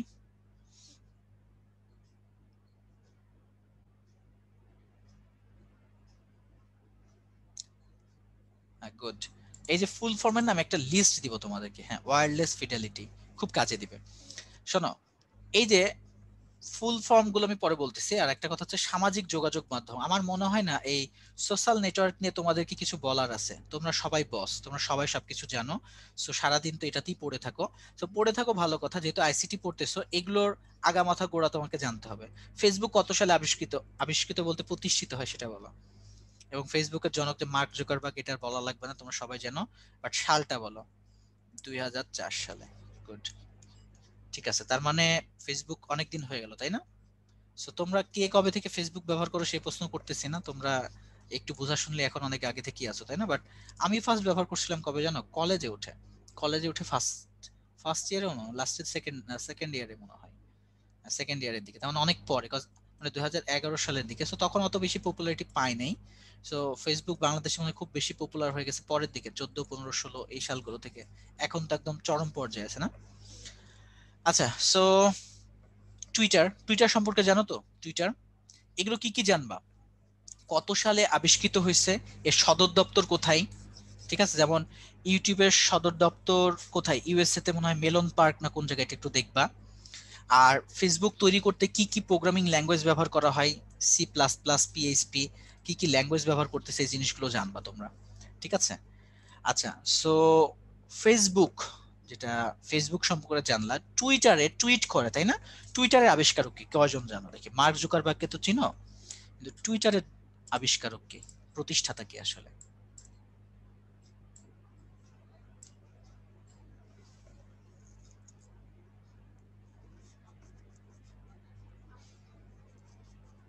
অনেকেই দেখতেছি জানো না। একজন বলছো, জ্যাক ডরসে, হ্যাঁ ঠিক আছে, একটা হয়েছে, বাট একজন একজন মিলে না কিন্তু, বেশ কয়েকজন আছে এর মধ্যে। হ্যাঁ, জ্যাক ডরসেট আছে। আচ্ছা, আমি তোমাকে এটা, আমি যদি এখন বলে দিই, তুমি আমার সাথে সাথে এখন সার্চ করবে না, আমার ক্লাস শেষ হওয়ার সাথে সাথে টুইটার জিনিসগুলো ডিটেল সার্চ করবে, এটা সদর দপ্তর কোথায়, এটা কি করছে, এবং এটাতে একটা টুইটে কত ক্যারেক্টার লাগে, মানে 280 ক্যারেক্টার লাগে, এই জিনিসগুলো বেসিক একটা জিনিস, এগুলো একটু জানবা। আচ্ছা, জুমে যে আমরা এখন ক্লাস করতেছি, এই জুম, আমাকে সত্যি করে বলবা যে এই 2020 সালের আগে কয়জন জানতা জুম সম্পর্কে? এই করোনা আসার আগে জুম সম্পর্কে কয়জন জানতা? নুসরাত লিখছে না, জানতাম না, জানতাম না, অনেকেই জানতাম না, তাই না? অনেকেই জানতাম না। আচ্ছা, ঠিক আছে, না শুনছোই এত সালে, বাট জুম কত সালে আসছে? জুম আসছে 2012 সালে। সোফা আমার যতটুকু জানা, জুম আসছে হচ্ছে 2012 সালে। ঠিক আছে, তার মানে দেখো ততদিন কিন্তু এটা পপুলারিটি পায় নাই, বাট এটা। আচ্ছা, জুমের ফাউন্ডার কে? জুমের ফাউন্ডার কে? আচ্ছা, ফাউন্ড হচ্ছে 2011 সালে 21 এপ্রিল। 2011 এপ্রিল, আমি একটু লিখে দিই। জুম হচ্ছে 2011 এপ্রিল, এপ্রিল হচ্ছে 21-এ। জুমের ফাউন্ডার কে? হ্যাঁ, এরিক ইওয়ান। গুড। এরিক, এরিক ইয়ান, এরিক ইয়ান। ঠিক আছে। সো জুম কি আমার তো আর বলার দরকার নেই নাকি? জুম কি জিনিস? এটা হচ্ছে ভিডিও কনফারেন্স। এটা কি শুধু ভিডিও করে, এখানে কিছু আছে, ওয়েবিনার করতে পারো। আচ্ছা, তোমরা আমার সাথে যেভাবে আছো বলো তো, আমি কি তোমাদের সাথে জিম মিটিং করতেছি? আচ্ছা, তোমরা এটা নাও জানতে পারো, আমি কিন্তু তোমাদের সাথে মিটিং এ নাই, আমি কিন্তু তোমাদের সাথে ওয়েবিনারে আছি। এনিওয়ে, এই কয়েকটা ফাংশন তোমরা জানতে পারো। হ্যাঁ, এটা কিন্তু ওয়েবিনার। গুড। সো এটার মধ্যে কিছু মানে ব্যাপার স্যাপার আছে, মিটিং আছে, ওয়েবিনার আছে। মিটিং আর ওয়েবিনারের মধ্যে পার্থক্য কি? আসলে ওয়েবিনারে তোমার হচ্ছে পার্টিসিপেন্ট একটু বেশি নেওয়া যায় মিটিং এর চেয়ে।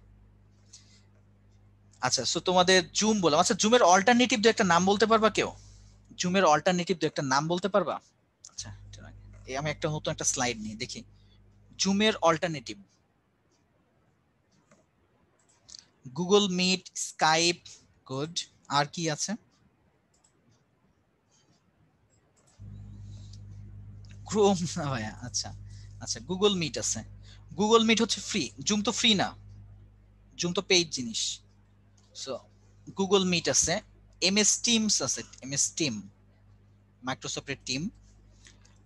গুগল মিট অনেক অনেক জায়গায় ব্যবহার করা হয়, বাট ফিচারের দিক দিয়ে জুম অনেক আগায়, এটা অনেক বেশি ফিচার। আচ্ছা, এমএস টিম আছে, স্কাইপ আছে। আচ্ছা, মেসেঞ্জারও তো আছে, বাট লিমিটেশন আছে। তোমরা মেসেঞ্জারে ভিডিও কল করতে পারো, তাই না? ফেসবুক যে মেসেঞ্জার, কিন্তু বলো তো এটা একটা লিমিটেশন আছে না, একসাথে হাইয়েস্ট মেসেঞ্জারে কতজন পার্টিসিপেন্ট থাকতে পারবা? Any idea? কতজন বলো তো ভাই? 8 জন না? হ্যাঁ 8 জন থাকতে পারবা। সো আমরা তো এখন 8 জন ক্লাস করতেছি না। সো এখন দেখো আমরা এর জন্য জুমে কিন্তু লিমিটেশন অনেক বেশি, তোমরা ডিটেলস জানতে চাইলে দেখতে পারো, 1000 2000 3000 পর্যন্ত করতে পারি। ঠিক আছে, এটা ডিপেন্ড করতেছে কত ক্যাপাসিটি নিচ্ছ। সো এই টাইপের মেসেঞ্জার রুমে মনে হয় কি 50 জন। এনিওয়ে, সো আমরা প্রায় শেষের দিকে চলে আসছি। দেখো আমি তোমাদের কিছু গিফট দিচ্ছি। গিফট বলতে হচ্ছে এই যে শর্ট ফর্ম গুলো, এটা একবারে লেখা আছে, এগুলো জানবা। এইচটিটিপি মানে কি, হাইপার টেক্সট ট্রান্সফার প্রোটোকল। ঠিক আছে, এইচটিএমএল খুব ইম্পর্টেন্ট, যেটা একটু বেশি ইম্পর্টেন্ট সেগুলো আবার দাগ করে দিচ্ছি। Hyper text markup language. PAN কি জিনিস, personal area network. MAN, metropolitan area network. LAN, ল্যানটা খুব কাজে লাগে। তোমরা যারা একটু পিসি সম্পর্কে জানি, তো তোমরা ল্যান আর ওয়ান এই দুইটা সম্পর্কে জানো না। ল্যান কানেকশন রাউটারে কিন্তু আছে, দেখবা ল্যান আছে, এটা একটু দেখো।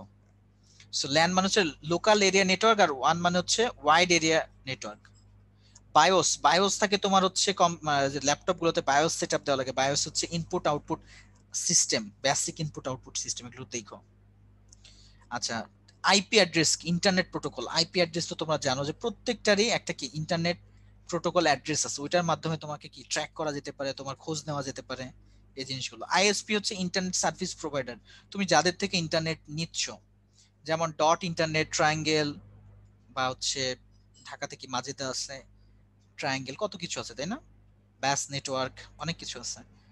সো এগুলো হচ্ছে আইএসপি। এই আইএসপি অবশ্য কার থেকে নাই, তোমার হচ্ছে বাংলাদেশে যে বিটি, বাংলাদেশ যে হচ্ছে সাবমেরিন কেবল ই আছে না, তোমার ইনস্টিটিউশন আছে, সো ওদের থেকে নেট নেই। ঠিক আছে, ওদের থেকে।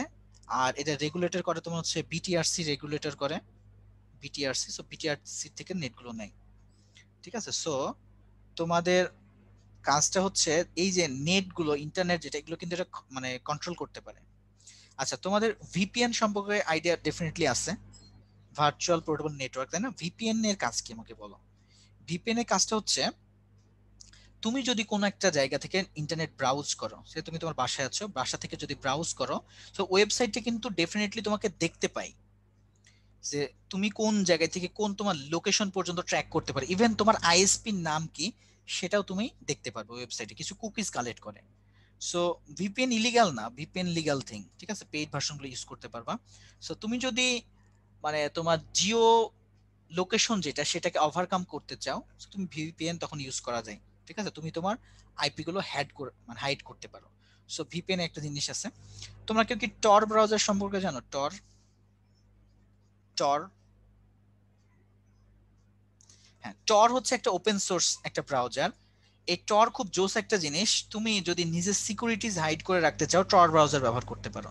সো টরে কি করে, মনে করে এটা হচ্ছে তুমি ইউজার, তুমি প্রথমে তোমাকে অন্য একটা দেশের সাথে কানেক্ট করবে, ওই দেশ থেকে তোমাকে আরেকটা দেশের সাথে কানেক্ট করবে, ওই দেশ থেকে মনে করো আরেকটা দেশের সাথে কানেক্ট করবে, করে একটা ওয়েবসাইটে নিয়ে যাবে। তো ওয়েবসাইট মনে করবে তুমি এই দেশে আছো, আসলে ওখানে নাই, ওখান থেকে আরেক জায়গায় গেছে, আরেক জায়গায় গেছে, তারপরে এরকম মানে কয়েকটা মাধ্যম ঘুরে ঘুরে আসে, যেন তোমার সিকিউরিটিজ মানে তোমার যে সেফটি সেটা মেনটেন করা থাকে। ঠিক আছে, সো এটা হচ্ছে টরের কাজ। টর অনেক স্লো কেন, এই যে এই কারণে, সে ওই যে ঘুরে ফিরে আসতেছে অনেক জায়গা থেকে। ঠিক আছে, এনিওয়ে এখানে আরো কিছু ফুল ফর্ম আছে, ওয়াইফাই এর কি, ওয়াইম্যাক্স কি, SMS short message service, GPS, GPRS, GIS, এগুলো দেখবা। এলসিডি এলইডি ফুল মিনিং খুব ইম্পর্টেন্ট, দেখো। এলইডি হচ্ছে লাইট ইমিটিং ডায়োড আর liquid crystal display. So LCD আর এলইডি কে মিলাই ফেলো না, এলইডি আর এলসিডি কে। CPU central processing unit. E-commerce কি জিনিস, ইলেকট্রনিক কি, আইবিএম ওই যে ইন্টারন্যাশনাল বিজনেস মেশিন। ঠিক আছে, আচ্ছা বলতো ভাই, এটিএম এর ফুল ফর্ম কি? এটিএম যে মেশিন আছে, এটা অনেক আসতে দেখেছি, এটিএম এর ফুল মিনিং কি?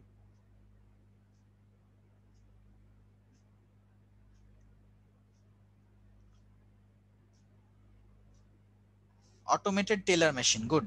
এটিএম মেশিন, এটা জেনে রেখো। আচ্ছা, সো থ্যাংক ইউ, এই ছিল আসলে আজকের ক্লাস। সো তোমাদের কাজটা হচ্ছে আইসিটি রিলেটেড, আগে তো অ্যাডমিশনে প্রশ্ন হইতো না, মনে হয় এবারই তোমাদের ফার্স্ট হবে। সো এর জন্য একটু প্রিপারেশন নিতে থাকো, আসলে এটা তো বিগত সালে প্রশ্ন তোমরা পাচ্ছ না। ঠিক আছে, একটা বেসিক প্রিপারেশন নিতে থাকো, ইনশাল্লাহ ভালো কিছুই হবে।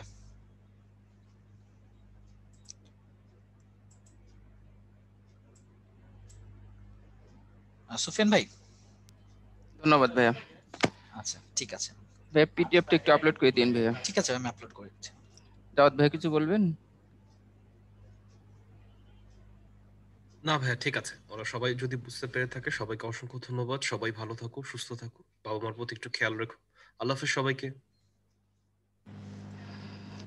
ওকে ভাইয়া, সবাইকে ধন্যবাদ, তোমরা যারা ধৈর্য সহকারে ক্লাস করছো। ক্লাস শেষে অবশ্যই ডেইলি এক্সাম দিয়ে দিও। আর তোমাদের সাথে তো আমাদের শেষ ক্লাস, তো এর মধ্যেই তোমাদের রেজাল্টও দিয়ে দিছে। তো বাসায় বসে না থেকে কন্টিনিউ পড়াশোনাগুলো কন্টিনিউ চালিয়ে যাও, কারণ তোমাদের এখন ভার্সিটি সার্কুলার দিতে থাকবে আস্তে আস্তে। তো চর্চা না থাকলে হয়তো এগুলো ভুলে যাওয়ার সম্ভাবনা থাকে। আল্লাহ সবাইকে ভালো রাখুক। আল্লাহ হাফেজ। আর একটা বিষয় হলো, আমরা পরবর্তী প্রোগ্রামগুলো মডেল টেস্ট কিভাবে নেব, কবে নেব, এটা নিয়ে আমরা একটা সেমিনার করব। সেমিনারের ডিটেলস তোমাদের জানানো হবে। তো সেমিনারের জন্য আমরা তোমাদের মেসেজ দেবো, মেসেজে পাইলে অবশ্যই সেমিনারে জয়েন করবে, ওখানে অনেক কিছু জানতে পারবা। ওকে, আল্লাহ হাফেজ। আল্লাহ সবাইকে ভালো রাখুক। আল্লাহ হাফেজ। আসসালামু আলাইকুম।